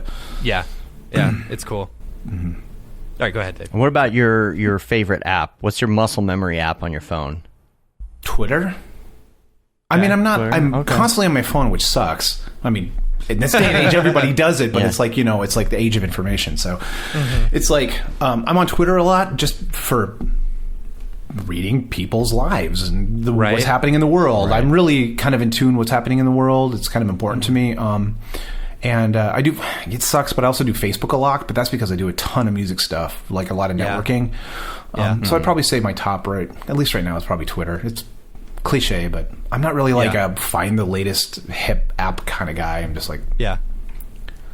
Yeah, see, I was going into Instagram all the time, Yeah. but now it's just TikTok. Anytime I have a minute to burn, I'm on TikTok. yeah, see, I've been kind of reluctant to get on TikTok because it kind of seems like a time sucker, or It am I will wrong on suck that? you in so bad. Yeah. Here's the I'll stay thing: away it for will now. suck you in, but it sucks you into like some good things. Well, dude, Yeah, the stuff I mean, I you see know, that it people is- post to just crack up, you know. It will suck you in Yeah, it's because great. it's entertaining. That's what I'll right. say. You know, but it's also educational as well, and it also kind of gets you off of the other platforms like Facebook and things where it was just arguing about politics. Like it feels like it's. I feel like I don't care about the other. I don't even get on Reddit anymore. I mean, that's kind of like what the internet is supposed to be, right? Because I mean, prior to what is happening now in the world on the internet, it's like life was so much easier prior to the web, you know. So it's like if you can like find something on the web now that's like worth escaping and checking out, then you know I might check it out. But like, time is short these days, you know. It's like yeah. So I'm guessing you don't have time for video games, then. Dude, no. So I love video games. I wouldn't really consider myself a gamer, but I'm really good at first-person shooters, and like Battlefield is my thing. I'm playing Call of Duty. Join now. us for Halo 5. Get on Halo. Okay, so Halo when 5. when I worked at Hybrid and Fluke, I used to play Halo all the time. See, dude, I would Do totally you have try an it again. Xbox? I would try it again. Yeah, Halo 5's good. Do you have an Xbox? No, I have PC. Oh, then you got to wait for Halo Infinite. Wait for the next one. Yeah. It'll be cross-platform. Yeah, totally. Like playing together, okay. which kind of sucks because Remember that though. people Like with if that happens, ping me and be like, "Dude, get it." And Yeah. I'll be like, "Okay, I'll get it." Yeah, Dude, I rehooked for up. sure. I hooked up my my NES Classic. You know, because I've been following this TikToker called like 1980s Gamer or something, and he just talks about like all the old classic games and stuff. And I wanted to play Mario 3 so bad. Yeah. You know, and man, I love that you can actually like save the game as you're going along. You know, but man, it's like normally when you play Mario 3, you know, you get the 2 warp whistles, you warp to number 8, and then you die at some point in number 8, right? But I was like, no, I want to play this all the way through. You know, there's not very often that I actually play it all the way through. So I've been playing it all the way through for a couple hours every night. You know, it's so fun. Yeah, I have the mini. You know, You just kind of plug in. It's got all the games on it. Yeah, I think totally. it's awesome. Yeah, it's so great. It's Totally. so much fun. I know. You know, Mario 3 was such a good game. I know, it was such man. a good game. See, now I'm good. I know what I'm going to do this weekend. I know. I've played the first world of that so many hundreds of times. It's ridiculous. Yeah. It's funny. I realized the other day that I haven't, like Mario 1, I don't think I've played, like, I've played level 1, level 1-2, you know, level, 4-1, and then level 8, and then on, because I always warp. I've never gone all the way through the whole game. I used to skip school to play that. Yeah. When my mom's at work, I used to go play for like, you know, like I'd pretend to go to school and then come home and play Mario 1. Yeah. Yeah. Good stuff. All right, here's the hardest question of them all, which is, what is your favorite life hack? And this can be something productive, or it could be something like Mitch Meyer says, which is you turn the toaster on its side for some bomb-ass grilled cheese. Life hack. Do you have a thing that you do? If you're gonna go out and you're gonna drink, take a B12 before you go to bed. Okay. Before you go to bed. Can I add to that? Yes. Also take 2 Tylenol and down 1 bottle of water. Yes, but be careful of your liver. Yes. Because you don't want to crap out your liver. So of course. Not too much Tylenol. just be with that. safe. But or your kidneys. Actually, I think Tylenol would be kidneys. So the easiest thing to do is just to drink vodka waters, because then you're getting 50% water every time. See, now you're just making me thirsty. You're hydrating. For some vodka water. Yeah.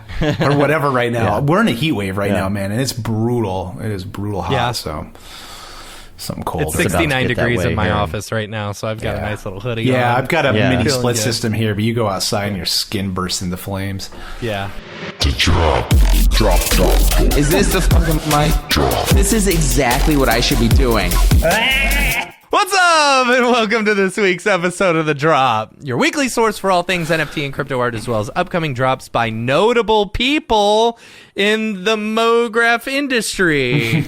I'm Matt Milstead. Joining us, as always, Dave Koss, and joining us on this week's show, Andy Lefton, and Octane Jesus himself, Mr. David Ariew. What's up, everybody? David is joining us today because he has a drop on Nifty Gateway this week. Yeah. Tomorrow. Yeah. So you want to just go straight into like the drops in general, and we'll just kind of work through it that way? How do you want to do this? Sure, whatever. Do it, You yeah. know, They posted the schedule. It's a good list of people that they've got on Nifty Gateway this week. I really like a lot of the artists. I think there may be only like one or two non-Mograph people, which is pretty cool. You know, first up today we've got Josh Brian Pierce Brinkman. Too, right? Yeah, Josh Pierce is today. Yeah. Brian Brinkman. Let's see. Yeah. Oh, this one was so cool. Yeah. So I thought this was neat. So basically, they've created like this animations and stuff that look like moving neon. So if you go all the way down, you can see, hover over one of them or click on one of them, Dave. Yeah, I love this. I think it's so like, creative. Like, it's one of the coolest so drops creative, that I've seen, right? Yeah. It's like mixing real life and 3D animation. So cool. I love it. Super, super cool. And then let's see. Next up, we got 6 and 5.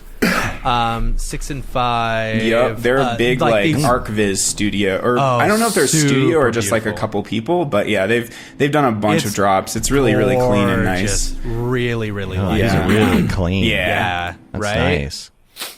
The meeting. Super cool stuff. Where do you put your feet in this one? Where do you put you just sit there and put your feet on the table? It's like Where do your Japanese feet go? style, you know. You just you just you know. Crisscross applesauce. Dave, Crisscross maybe in the applesauce? future I almost people said the don't wrong have thing. legs. Do you ever consider that? Yeah. Yeah. I What's said that? maybe in the future people don't have legs, so you know. Yeah. Oh, that's true. They don't have to walk anymore. Or because it's in space, you're actually just floating. You know. That's Am true. I on the right That's mic true. here? Am I sounding clean or is it sounding shitty? Yeah, you sound okay, fine. Good. Just You tap sound your fine. mic. Tap your mic. Let's see. Tap tap. Yeah. Tap. That worked. I heard it. You're Okay. good. Okay. Dave All right. heard it. Yeah, keep going. Next up, we've Yeah. got Josh Pierce. Josh Pierce has done a ton of really good. It is just super talented artist. Yeah, Josh is You know, amazing. Love Josh Pierce's stuff. So he's so done a vibrant. few drops on Nifty before. You know, and I think I've got like 3 of his pieces. Yeah. Yeah, you've got some of his. I know that. So that's today in about 3 hours. Next up, tomorrow, we've got this super talented, amazing dude named David Ariew who's doing a drop. Thanks, man. Yeah. You know what? Let me link you guys to. There's a secret link to the collection. Please do. Already see the collection here. Secret. And it's less compressed than Instagram even, so I'm into that. Yeah. Because Twitter just wrecks these and doing like these mirror boxes. Yeah. And there's so much I know. detail that Twitter's like, it's just complete compression. Yeah. Right. Yeah. Okay, here we go. We got. Oh yeah. Ooh. Here we go. Ooh yeah. So wait. Okay. So maybe I can. You even got the Yeah, you can see the prices and things. nice. So this is your mirror box. Mirror boxes, right? yes. This is your mirror box. The collection's called Is it- Infinite Reflections. 5 of them, right? Yeah, there's 5 of them. Yeah. So You ready to get rich, Ariew? I think the days of getting rich on Nifty Gateway are gone. I've missed that window, You'll but definitely get I hope something. that I Yeah. sell the collection out. yeah. Yeah, it's funny, this spectral momentum, we were talking the other day. You use, what tracks did you use? Where did you get I got them all from the Premium audio? Beat. Just did the pro Premium license, which is like a couple $100 per. And yeah, I just found tracks that I connected with. Like for the golden ones, I wanted more like classical music to kind of, I don't know, just make it a bit more classy because the gold feels pretty classy and more soothing. And then for the vibrant kind of techno ones, I searched for just through electronic music. Some of them are more ambient, and then that last one, Spectral Momentum, is like very much in the style of my concert visuals, where it's super tightly synced with the music. Yeah. And there's a sample in there that you will recognize that is a somatic sample that is also in the intro to the drop. Yep. Oh, If you really? listen closely. Yeah, you'll definitely hear that little It's like the classic sound thing. It's when we're doing those, like when I'm doing those focal length animations, like punching in really quick and then everything's getting intense. Yeah. Yeah, that's the sound. Yeah. Yeah. That's cool. Yeah, the little womp womp womp Yeah, at the beginning it's the of classic the dubstep drop. sound, really. Yeah. Wob wob wob wob. Andy, you like dubstep? Do you No. like dubstep? Andy, do you Well, like okay. dubstep? I mean, okay. No. I'm not going to start talking because it turns into this like half-hour conversation. So I'll say maybe I've had some guilty pleasures, but All right. Yeah. There's yeah. I don't love dubstep, but it's so fun to animate to. It is fun to animate. Right. It has such Yeah, I clear can see hits. that. it's got you a know? groove. Yeah, it's like Yeah. design. It's Yeah. made for motion designers, really. Right. Yeah. Anything All else right. you want to tell us about your drop tomorrow? Yeah. Mr. Ariew? What time is it? What It's at time is it at? 6:30 p.m. Eastern time. Eastern, I'm doing a little okay. AMA today on the Nifty Gateway Discord at Cool. 3 my time, so 5 o'clock Eastern time. Eastern. Okay. That's about it. I don't know. I was going to have a Maker's Place drop this week as well, but we pushed it so that it wasn't so close in proximity to the Nifty drop. Because okay. All right. and that one's going to be down on the render farm, and then little animations in that same world. So that'll probably be in a week or two. And then beyond that, good. I don't know. We'll see. Yeah. I just finished up that big 888 video where I hired a bunch of people. beautiful. Have we Thanks. mentioned that? Have we don't know. mentioned that? No, we haven't even got a chance to talk about that. can pull it up that if you happened want. this week, right? Yeah. Is that on the list? On the list of You should pull it up. On our list I'll of pull it stuff. up right now. You should. Yeah, just go to 'Cause this- 888tnw.com and you'll get to the Vimeo link. Yeah, that's where I'm going. So this Tell is a us, new platform talk- that 888 is developing, and he, has gotten. There we go. So it's artist owned and operated, and he's gotten all of these super top crypto artists to invest in the platform, and they'll be running it as well. So it's really cool. He hired me to do the whole video. We had 4 weeks, and we knocked out 4 minutes of animation in 4 weeks, which is definitely a record for me. Wow. Especially at this level of quality. Aaron Westwood did these initial environments. I did the character animation and camera moves. But yeah, I super wanted to hire him because he's in my opinion the best environment artist in the world. At least for this more realistic style. Like Josh Pierce is amazing for kind of the more stylistic and colorful renders. But yeah, Aaron is just, his stuff looks like reality. Though we did shift it a little bit more surreal for this, obviously, because this video is magical. It's not intended to look, realistic. Chelsea did the character design in Daz. Jan helped with the rigging on the wings. And then one of my students, Rob Hales, he's my star student. He's the only person that finished LCR and began on the short film. So it's a great litmus test for who I want to work with, weirdly. So if he was my mini-me on this project, and he knocked out, this shot you're seeing right now is one of his shots that I tweaked and kind of enhanced a bit, but he got the bones of it going. So without him, this project would not have happened in the time that it did. That's super cool. Yep. And then, just space. But I was going to say Lots space. of space. the colorful space. It's more like the Guardians of the Galaxy style, or the Katy Perry for stuff. sure. Yeah. that I Oh did. yeah. Yeah. For sure. But then, And the what's the character track on this, animation since I'm added not a lot playing? of complexity to it and a lot of extra time. And then another one of my students, Marcus Matosian, actually did that spinning animation, the bones of that. Cool. And then, Jan Sledecko did a lot of stuff towards the ending, the kind of the HUD shots, though. Lorcan O'Shanahan I hired to do the actual HUD design because he's a genius at that stuff. And when I got his project files, it was just completely overwhelming, just because of the number. He's got a collection of expressions. He's so deep into that. I'm holy shit, So a lot of the stuff I just had to have him tweak, though I managed to tweak a lot of it too. But yeah.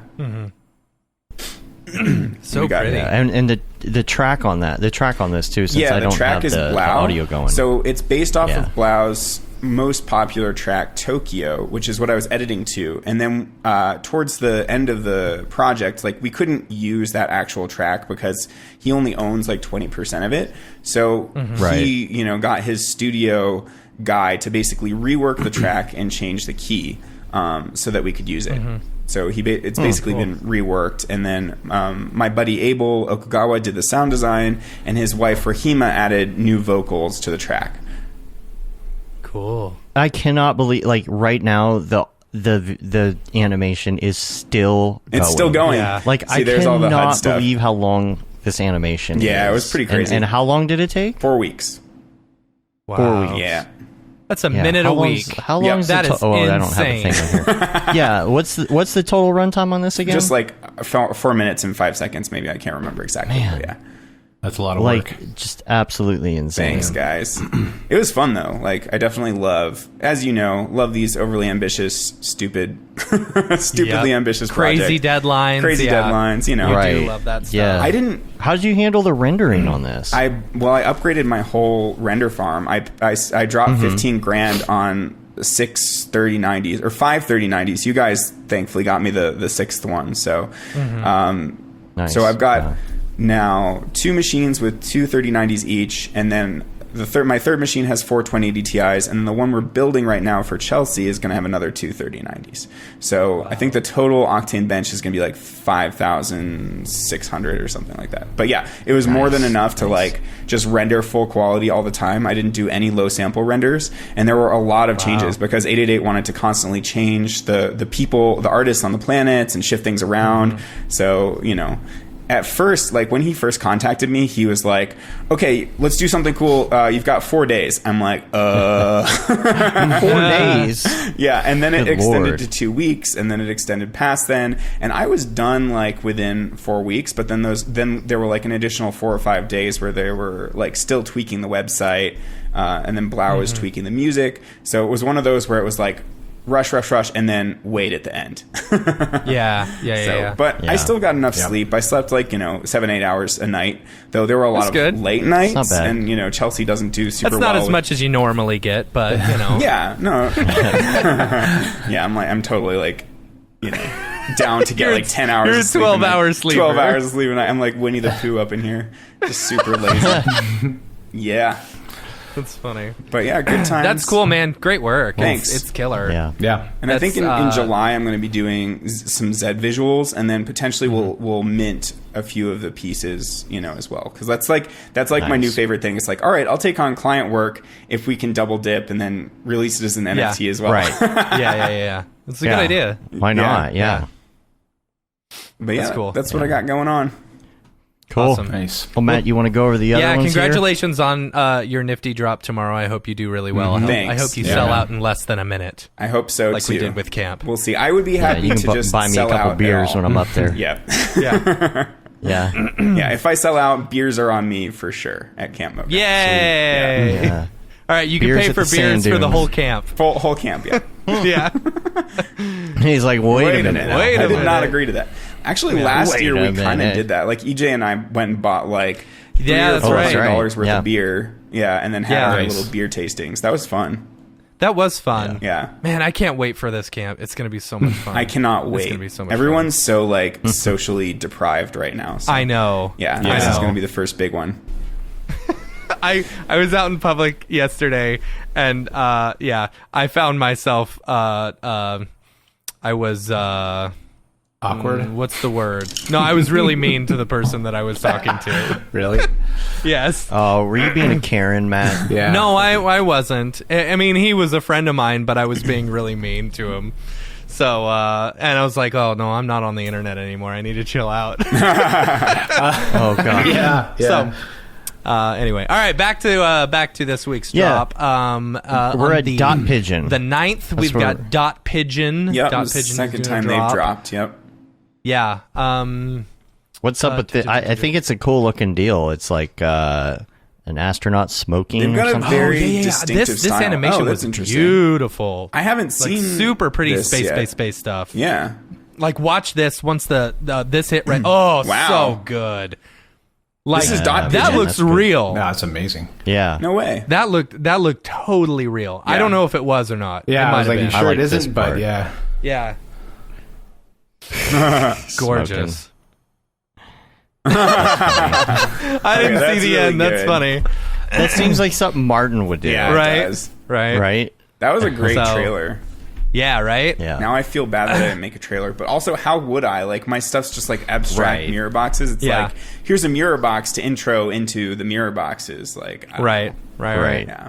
Yeah. Yeah, I feel like these need to have like if it's something like this, having a trailer is so great, and then like you don't do the actual NFT, you do something related as a promo piece. It's such a great way. I like push seeing it. I like seeing the work that. Well, not that you I like can't seeing see the the work work that I'm going to be, bidding on or whatever, or buying. For that's me personally. I don't like this. Hey, here's a teaser video, but what you see in the teaser video is not what you're going to be buying at all. Oh, and by the way, you only have 5 minutes to do it. Right. Nifty, It's though, like, they don't let you like show all of the stuff beforehand. Like, so I showed 3 of my pieces, but I'm keeping 2 secret. They like to keep that mystery, which makes some sense. But like on the day, you can at least show like the last couple pieces, I think, and everybody's going to see it anyway because the collection goes live, on the day. So it's whatever. Yeah. But I agree with you. Like I think it's nice to be able to just show each piece ahead of time, and like I don't know that it like creates that much more hype to hide what the artwork actually is. You know what I'm saying? Yeah. That's just me though. I agree. Yeah, Also, maybe that's just a At least if justification you because have I'm an lazy and I idea. don't want to make like an extra trailer on top of the artwork. Like, Right. You just want to know kind of what you're getting into. That's the main thing. Yeah.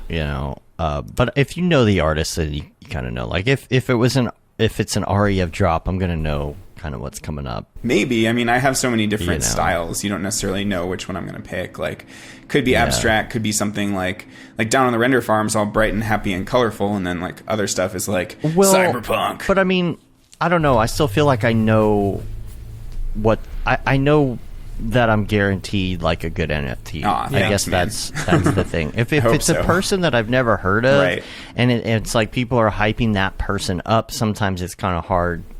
It's like, oh, we're going to get in on this drop. It's this artist, blah, blah, blah. They do these things. And it's like, oh, cool. I'm going to check them out. Maybe I would like to buy one because they seem like they're up-and-coming star and or already a star or something. Yeah. And then you get there and you're like, oh, well, I don't know what I'm going to buy because I can't see it. Right. Yeah. And I really don't know them well enough. Yeah.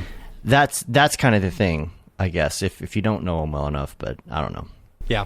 Anyway, next up on the 10th. Stephen Bolte, I think is how you say the name. Oh yeah, this one was super cool. Oh yeah.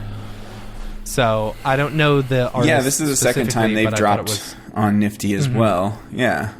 Super cool stuff. I thought it was very pretty. I like the colors. Yeah. And the smoke looks great. Totes. It's interesting that some of these people are dropping twice, and then you got some people that are like dying to. I know. Yeah. Once you're in the Nifty family, they tend to like reuse the same artist a lot, and right. Yeah. All right. Who else? Next up is Pie Slices. I don't know this. And one. has Pie Slices been on before? I because don't there was think some so. mention Not to my of Infinite Places 2. Oh, so I was like, maybe. Where was part 1? I think this is one? the first time. This is the first time that I've seen. Yeah, same here. Drop on Nifty. Though I've been like not paying as close attention to Nifty the past few weeks, but yeah. Yeah. I mean, I've paid attention to them for the past 17 weeks. So Pie Slices has not dropped within the past 17 weeks. Right. You know. Next up, we got Ted Chin. Yeah, this is the second time Ted's dropped. He's awesome. He's super nice, and like his work is beautiful. Beautiful. Absolutely gorgeous. Yeah. A lot of painted looking stuff. Yeah, it's very painterly. It looks nice. Super nice. Is this... That's awesome. I wonder if this is done... It's Photoshop. Got an iPad or... Okay, though a lot of these do Photoshop, look like they're just paintings, which is interesting. Like his other work was very clearly like photoshopped with like these big like wolves and creatures in the mountains, kind of like that one deer that we saw in the mist, or like a giant whale in the sky kind of thing, which is all Photoshop. But some of those looked more painterly still, which is really cool. Yeah. And Matt, Greg Mike has something coming up too, but we don't have a link. Yeah, I don't have a link to it because he didn't post anything. He was his Twitter was promoting like some new piece that he did down in Florida, but I mean we all know who Greg Mike is. Yeah, Greg his stuff Mike looks is like really super cool. talented. Yeah, I love Greg Mike's stuff. See, that's an example of like where I kind of know like Greg style. Mike, I'm like, okay, Yeah, the I mean, style, he's like done I know what I'm like getting 3 into. drops on Nifty, you know. Yeah. I own one of his pieces. He was in the ABV gallery, which was that one that they kind of did a little bit behind the scenes. Alex Ness was in it, and Fuckrender and several other artists. But it was this whole like gallery, and they were all drawings, and you had to get like an invite link to enter the drawings, kind of behind the scenes. But yeah, his work is really cool, and really cool. So, And also, speaking of galleries, there is going to be a pop-up gallery in real life on Sunday in Dallas. So that's awesome. I'm thinking On about maybe Saturday. going to that. I know a lot of already been you guys are going to should be go. there. So my kid's birthday that day, Yeah. so I probably won't make it. Yeah. I might see if I could figure out how to drop by that. Yeah, it'd be fun. that'd be cool. So haven't seen a lot of those dudes. In a while, so. Greg Mike was Who's on the next? 11th. I don't think I mentioned that. So on the 11th. Yeah, on the 12th we've got Mankind. that's that's Mankind.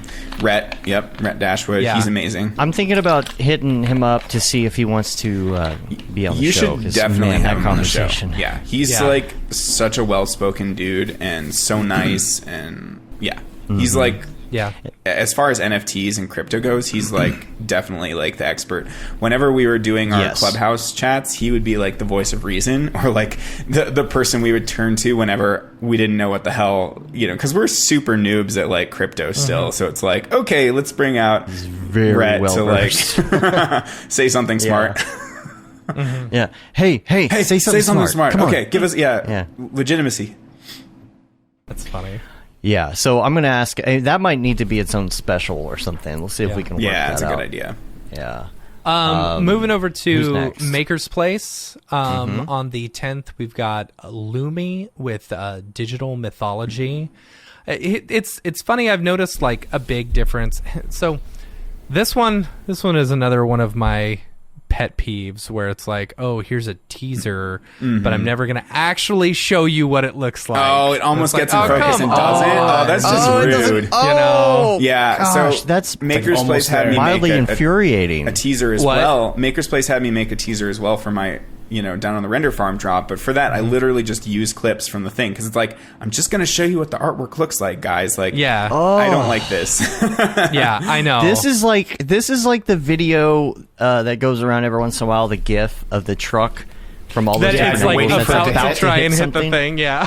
so unsatisfying. It's like it Yeah. almost gets in focus and then doesn't. Right. Yeah. Oh my gosh! So, anyway. mildly infuriating. Good. God. I have noticed that the prices, so like I don't know, we talk about these different drops, but I mean all the ones that I've seen on Maker's Place have been way outside of my price range, versus Nifty and stuff like that. Yeah, there's a good And, amount on it's- Maker's Place that are like for $1,000 per edition, which is still it's high, but it's not. Some of these drops and stuff like that, it's like they go for 9, 10, 15 grand. Right. If it's a one of one, yes, but I haven't seen a lot of editions going that high unless it's something like Hackatow. Like Hackatow did one that was like 10 grand per edition or something, and it sold like 50 editions or something like that. Jeez. It's like, good God. insane. But that was also several months ago. Like nobody can sell like that Yeah. anymore right now. Yeah. Until Yeah. like the next bull run of NFTs, whenever that happens, if it happens. Yeah. Next up on the 11th, I got one more. Alex Yeah. Party. Alex in Shunderland is what this one's called. Alex and Yeah. Alex Shunderland. Alex in Wonderland. More like Alex in Shunderland. Am I right? Am I right? Yeah. So that's cool. I like that. Yeah, That's very Greg Mike looking. but a little bit more drippy. Mike Gregg. Kind of reminds me of Gaten Greg DeSimone's Mike artwork. Gregg. yeah, Greg Mike. yeah. I can see that. Yeah. I can see that. That's funny.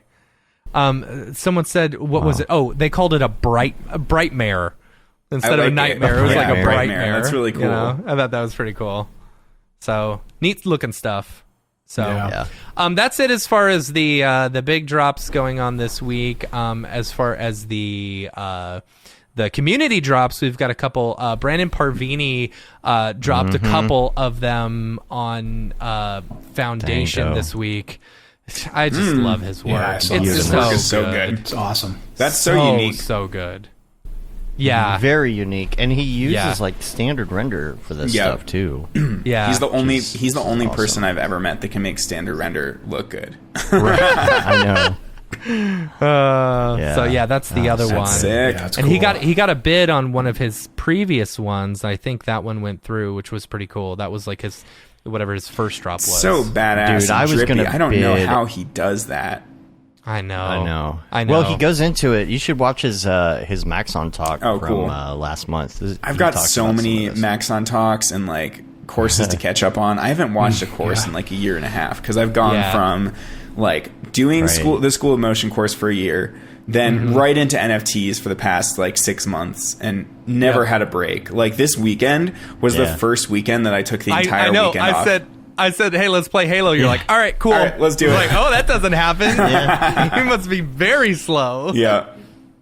It's not that things are funny. slow. It's just that I needed a freaking break. Like there's more stuff I could be doing, but you know, it's just totally. like there's no pressing deadlines. That's the thing is I've had pressing deadlines up until this point. So feels good, but it's also weird. It's like coming down off of just like this like constant like base level of stress, or just like what's the next thing I have to do? What's the next thing I have to do? And like now I can finally relax, but my body doesn't know how. Yeah, it's hard to do that. It's like you're on autopilot. Yeah. You know, you need to try to break it. Yeah, exactly. Yeah, it's so weird when you finally have nothing to do, and then you're like, what do I do? Now what do I do? I'm bored. Yeah. Okay, back to exactly. work, I I'm guess. like, now I need to be like, you know, like we were doing some housework. It's like, okay, I need to be cleaning the kitchen and then doing the laundry, and then we gotta go pull some weeds in the backyard. Like just like finding busy work to do. See, that's why actually. So TikTok has been like a real bad thing for me lately because I have that's what found you fill that void with. that's exactly what I fill that void with. Right. And then it's like, so like I'll have like a 2 or 3 hour break, and I'm like, oh man, my kids are finally asleep.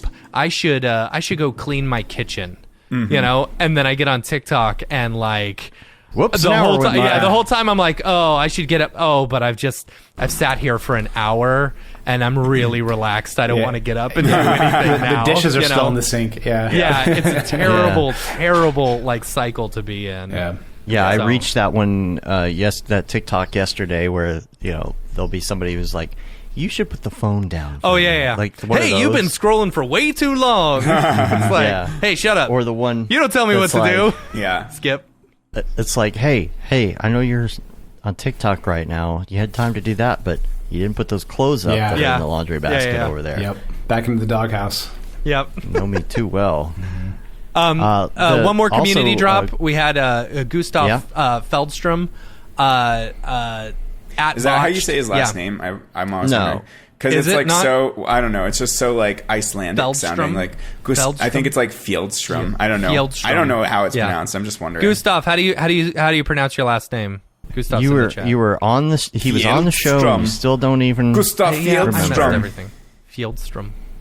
I don't know. Anyway. But that thing is Yeah, but beautiful, this and is he super posted a It is breakdown beautiful, of it, right? Gustav makes some beautiful Yeah. work. Yes, and so in the show notes, he did an entire breakdown of how that piece was created, which is cool. So make sure and did check all that his- out. his photoshopping and time lapses and all the things. Dope. Yeah, Yeah, look at that.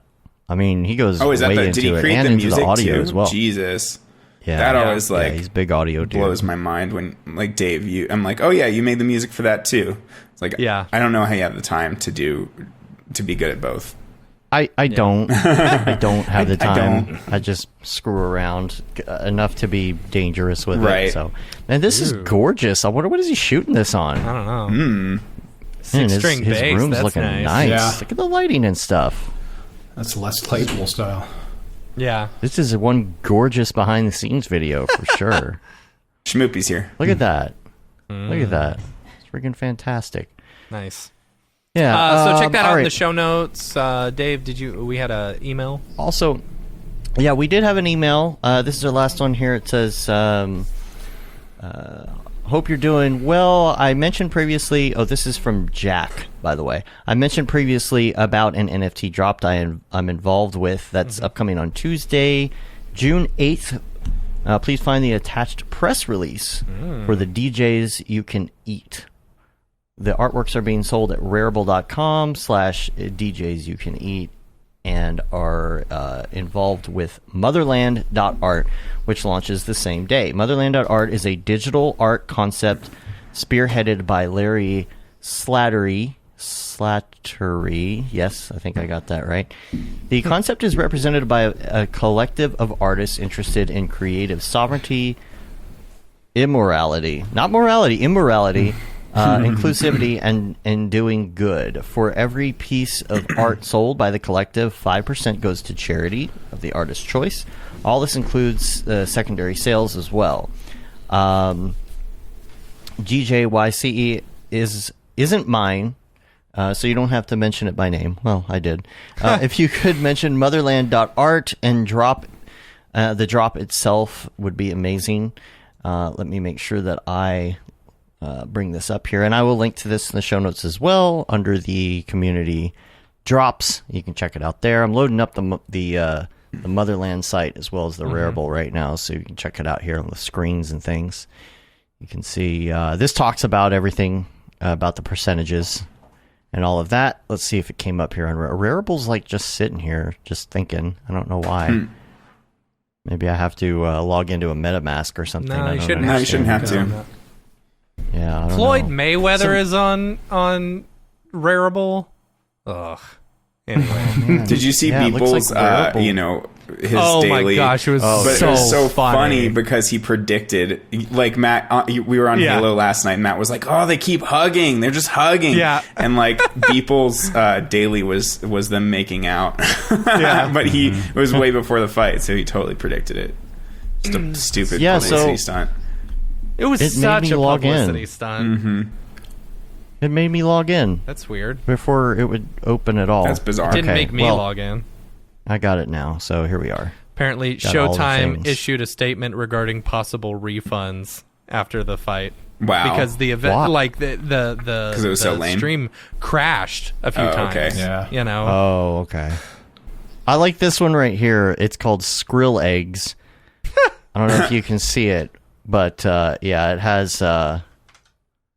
See if I can zoom in here. You can click on it probably, and it'll full screen it. Yeah. Oh yeah. Oh yeah, There you go. Skrill Oh, that's Eggs. funny. nice. Matt, you almost did your hair like that back in the day. Yeah, I was trying some things. Matt was going through a Ooh, Ooh, he's phase. trying. Then COVID hit, and I let my hair just grow out, and then it turned into butt cut from the 90s, and I'm like, I can't Butt do cut. this. You know?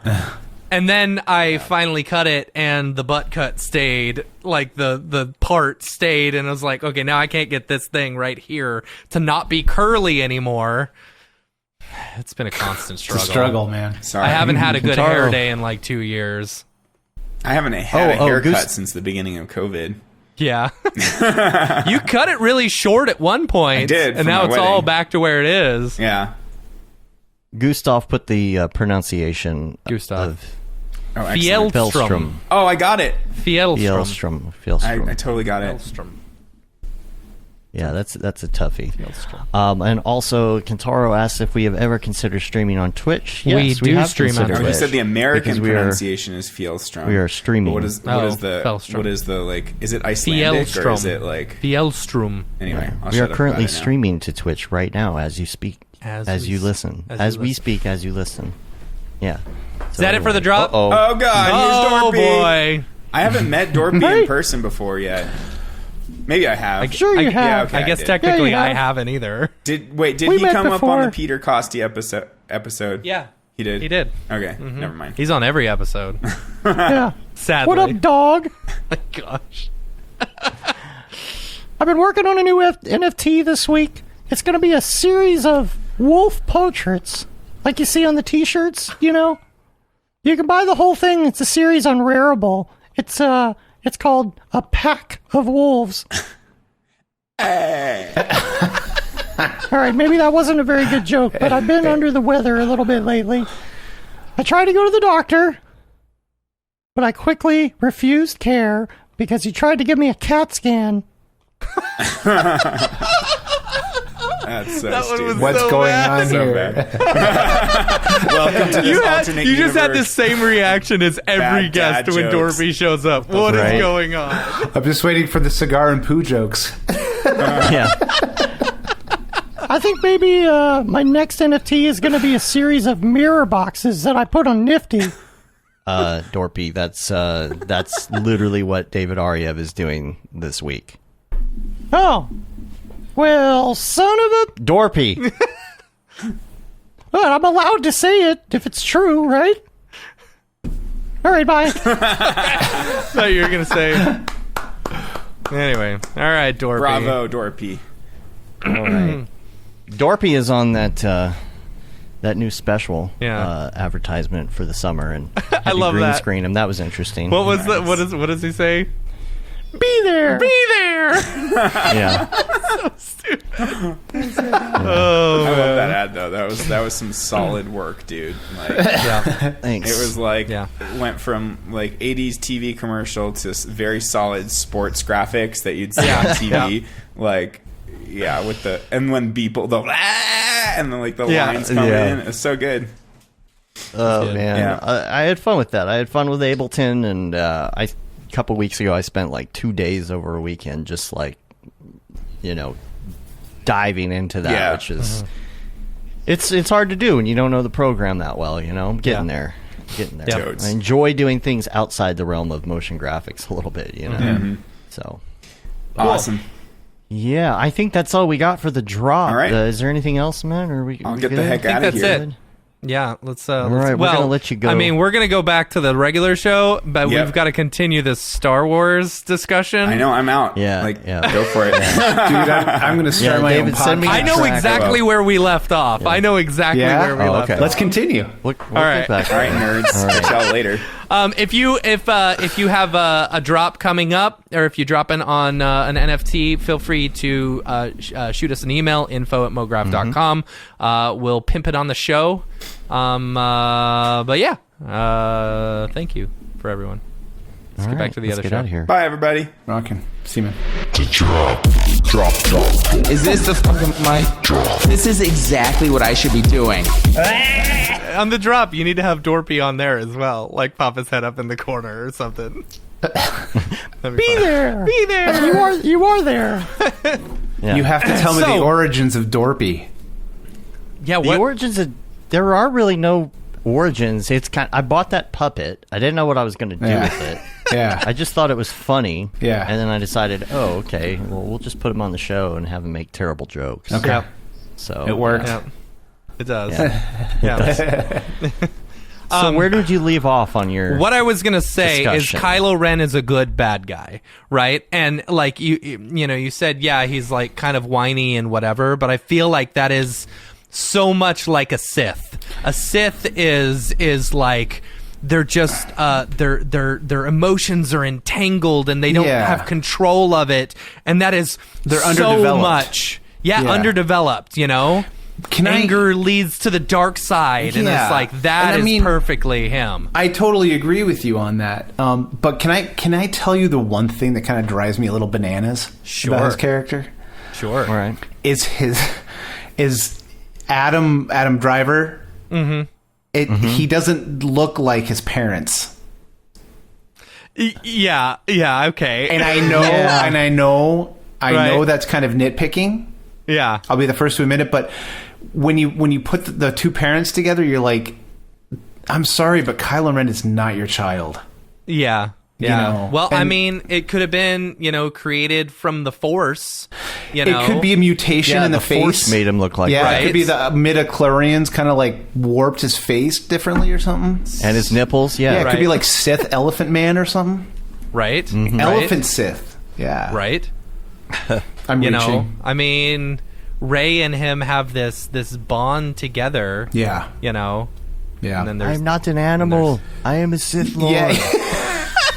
Oh man, I'm getting a short film idea going right Yeah. now. Come on. There you go. Yeah, bring in funny. Dorpy. Yeah. Yeah. Anyway, if I was given the choice between the new ones, and the episode 1, 2, 3, I will choose the new ones. Right. 10 times over. Yeah. I tried them again, like episode 1, 2, 3 again, and it was like I got lost. I got so lost. I feel like there's no good continuity to where the person can follow what's going on. I mean, but if you put the two trilogies together, the front and the back trilogies, it's kind of there's no continuity. It's not streamlined. But you know what? It's like I will visually, 100% agree that the last three, like episode 7, 8, 9, they are straight up a ripoff of episode 4, 5, 6. Easily. It's like, plain as day. Episode, episode 8. Oh, look, the Jedi is going to train under a Jedi Master. Yeah. Well, some of the stuff they do on purpose. Like, if you really dig down into it, there's certain things, even shots that they go in and they line up that are exactly the same. Right. To make parallels. Yeah, and that's important. But you've got episode 1, 2, 3, they are completely different movies. There was a point of getting to episode 3. And I agree. And that's what they were building on. I'm on the same page with you with all of that. Visually, yes, as we know, the last 3 were probably better, visually speaking. Yeah. But when it comes down to that sacred cow that I mentioned, it for me it really is the first 3, because it was in his hands, and even though he may have failed, or to some degree people may think that he failed, it was still in his hands. So even though we don't accept it, there's a morality behind it, where it's like we knew he had control of it, where these last 3 kind of were a big cluster F, you know. But that's that's my own personal opinion on it. For me right now, it's the original trilogy and it's Rogue One, and I'm happy as a clam. Yeah. 4, 5, 6 are great. They're good movies. Yeah. Oh my God. Yeah. What is coming out next? Is there anything? I don't know, man. Everybody wants their own role. Obi-Wan Kenobi and all this stuff. Yeah. Obi-Wan. There's the Obi-Wan the Kenobi show. Yeah. Which is actually with Ewan McGregor, which is cool. Yeah, I mean, I'll watch it. But again, it's like, is it going to have that Mandalorian Disney touch to it? Where of course I'm going to see it. It will. And I love the Mandalorian. It's fantastic. And it's you have all these Easter eggs that you're like, oh my God. And then they focus on stuff like the Krayt Dragon and things of that nature. Super badass stuff, and I love that. But yeah, it's some of the. Then you get the Boba Fett. Show coming up too. Some of the dialogues. Yeah, that's right. The Book of Boba Fett. Yeah, that'll be sweet. Some of the acting's a little, but what do you expect? I don't know. I dug The Mandalorian from beginning to end. I know a lot of people were like, I want it to get somewhere. But I felt like.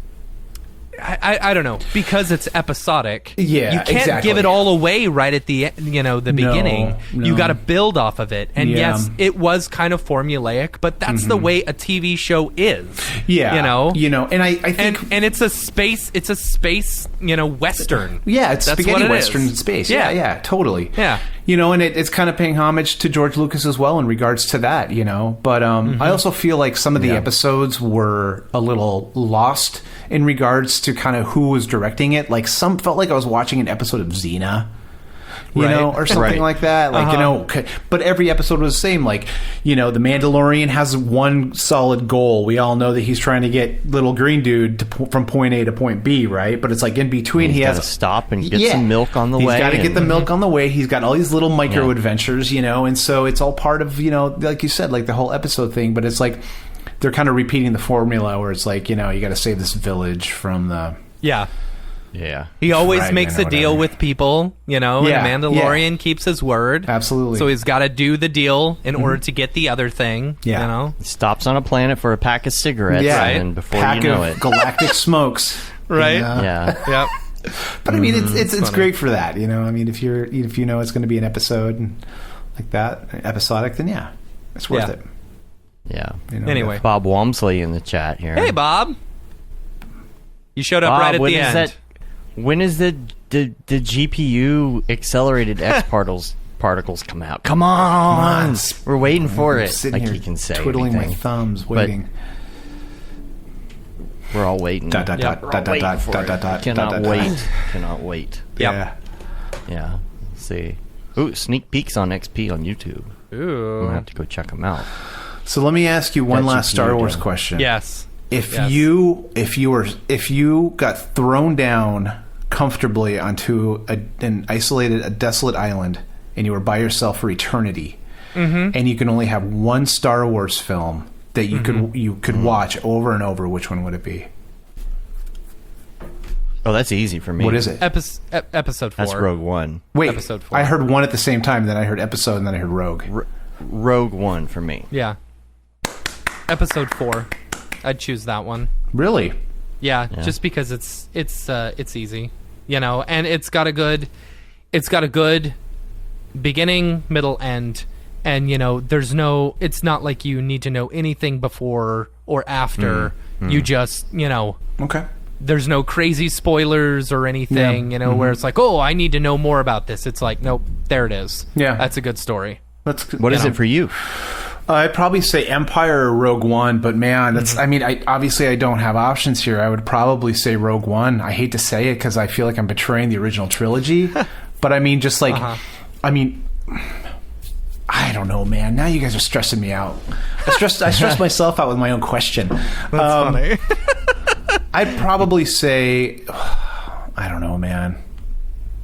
I'd probably say Empire. Here's the thing: you don't have to have say- to watch it. Well, true, but you're on an island. Right. All you got is a couple crabs you can talk to. It's like, I'm gonna watch. I'll say Forget Empire. about the electricity, but Empire's yeah. so good, man. I mean, Oh yeah, no, I agree. Hoth. If you're talking about what is the best one out of the original trilogy, Yes. Empire 100%. Yeah, well, but like if you're I- talking yeah. about what one would I be stuck on a desert island, those are two totally different different. questions. Oh, okay. well, know? yeah. I mean, well, for me, it, like the prequels and these later ones aren't a part of the conversation for me personally. But I Right. get it. I'm kind of contradicting my own question here. But it's out of all of them anyway. I would say probably Empire. I Yeah. mean, Rogue One's great because the battle at Scarif is like the tropical Insane. Hoth. Yeah. It's incredible. It's this incredible, intense, fight. So, but yeah, I would probably say Empire. Stuck on the island. Yep. All right, you let's go. get out of here. Cool. Yeah, Yeah. let's get out of here. Andy, thank you so much for being on the show. You guys rock. Thank you so much for everything. Yeah. Really appreciate it. Yeah. We should start a podcast together where we talk about punk rock and stuff. Dude, There you let's go. do it, Punk- man. Punk rock and Star Wars. I'm telling you, punk rock hey, and Star Wars. You know what? I'm going to end on this note if this is cool, but I once had a producer tell me when I was young and I was touring and I was a stinky little punk rock dude and I was getting hardcore into CG and the 3D and VFX industry. My producer came up to me and he says, Andy, you can't continue like this. You have to choose one. You can't do music and you can't do the industry. And I told that I can tell that dude to this day to go F off because I'm doing both successfully. So That's good. That's really good. I'm jealous because I feel like there's so many motion designers who I feel are just failed musicians, as you can see by the but you right you here, have right? to have man, great. I see your line 6 back there, like the Fender, all that stuff, but it's like it's so important to have that balance in life. Because let's do what we do with our industry and our passions in this industry. But, you have to have your other creative side, too. So be it music or family or whatever, you got to do it. Totally. God, I'm getting so into music right now. Oh, do It's it. awesome. Throw on some Can't Napalm wait to do Death, some man. more. Jealous. I'm jealous. Just I bought God. Ableton, but I haven't been able to really record anything. Yeah. I've been so busy. I know the feeling. Yeah, man. we need to nerd out one day. I'll Yeah. show you. Let's start that the podcast. tricks that I've learned. Yeah. Yeah, Punk Vader. Dude. Punk Vader. Punk and Oh, I like Pixels. it. Punk and Pixels. Pumpkin Pixels. Yeah. Punk and Pixels. That's good. I like that. Let's do it. All Yeah, right. there you We'll go. chat about it. Cool. Yeah. You guys are awesome. Cool. Thank All right, you. we're gonna Andy, get where outta can here. people find you? Oh yeah. Well, if you want to see any Mad Microbe stuff, what the team's doing, go to madmicrobe.com. If you want to see any of my portfolio stuff, you can find me on ArtStation, or you can find me at andylefton.com, which is a little outdated, so I need to update that at some point. Or you can find me on Twitter, Andy Lefton, and you can also find me on Instagram. Andy Lefton. Or LinkedIn. Awesome. Andy Lefton. Sweet. Well, we're going to get out of here. You can rate us on iTunes, leave a review on your podcatcher of choice. It helps get our ratings up when you subscribe to us rather than just like watch it on the YouTubes or whatever. You know what? Even if you watch us online, I know the majority of the people who listen to the show listen on iTunes, right? So if you do watch us somewhere else or you listen somewhere else, make sure you subscribe, help get our ratings up. You can subscribe to the newsletter as well. That goes out about once a month. I think we're going to do one next week because there's a couple guests I want to lock in before we send that out.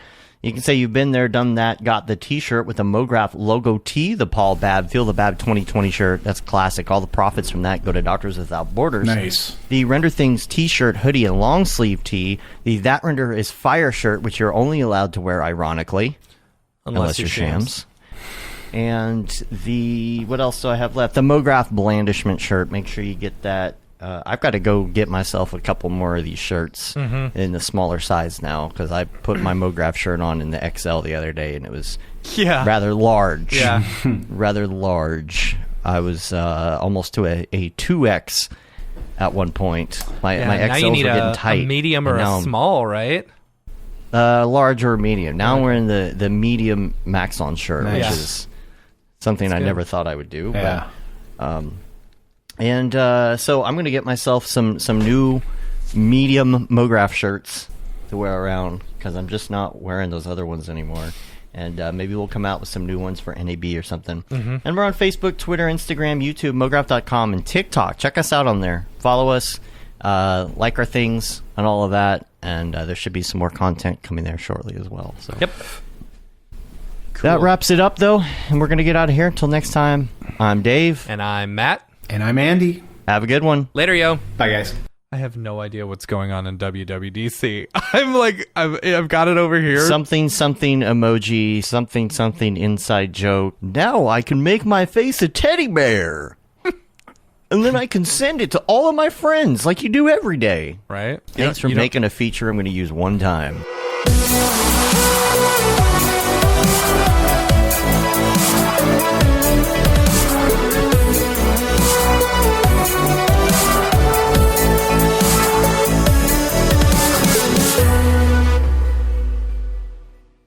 Pretty good, I guess.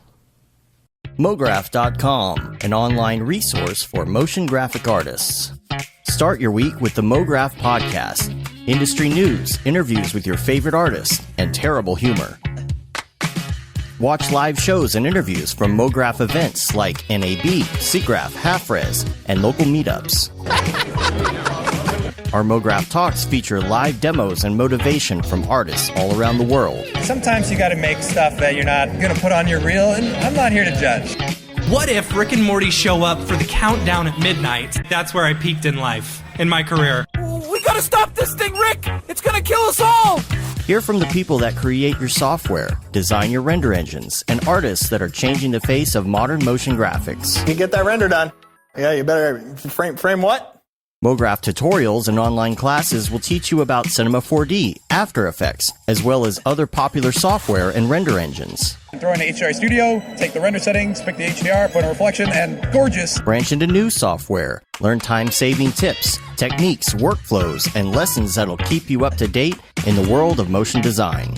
Oh, brother, those are some of my favorite elves. I love projects that scare me. When our art director comes to us and asks for something that I had never done before, man, it gets me pumped. Join the conversation in our live sessions. Check out our plugins, or join the hundreds of daily active users in our Slack channel for technical help, advice, contests, or just to joke around. Real nice banana. Yeah, that's so funny. All right. I'm going to live forever. Subscribe today and get the latest updates on our YouTube and other social media channels. Take all your dreams and just do it! We don't care how you get here, folks. Just get here. Subscribe to Mograph.com.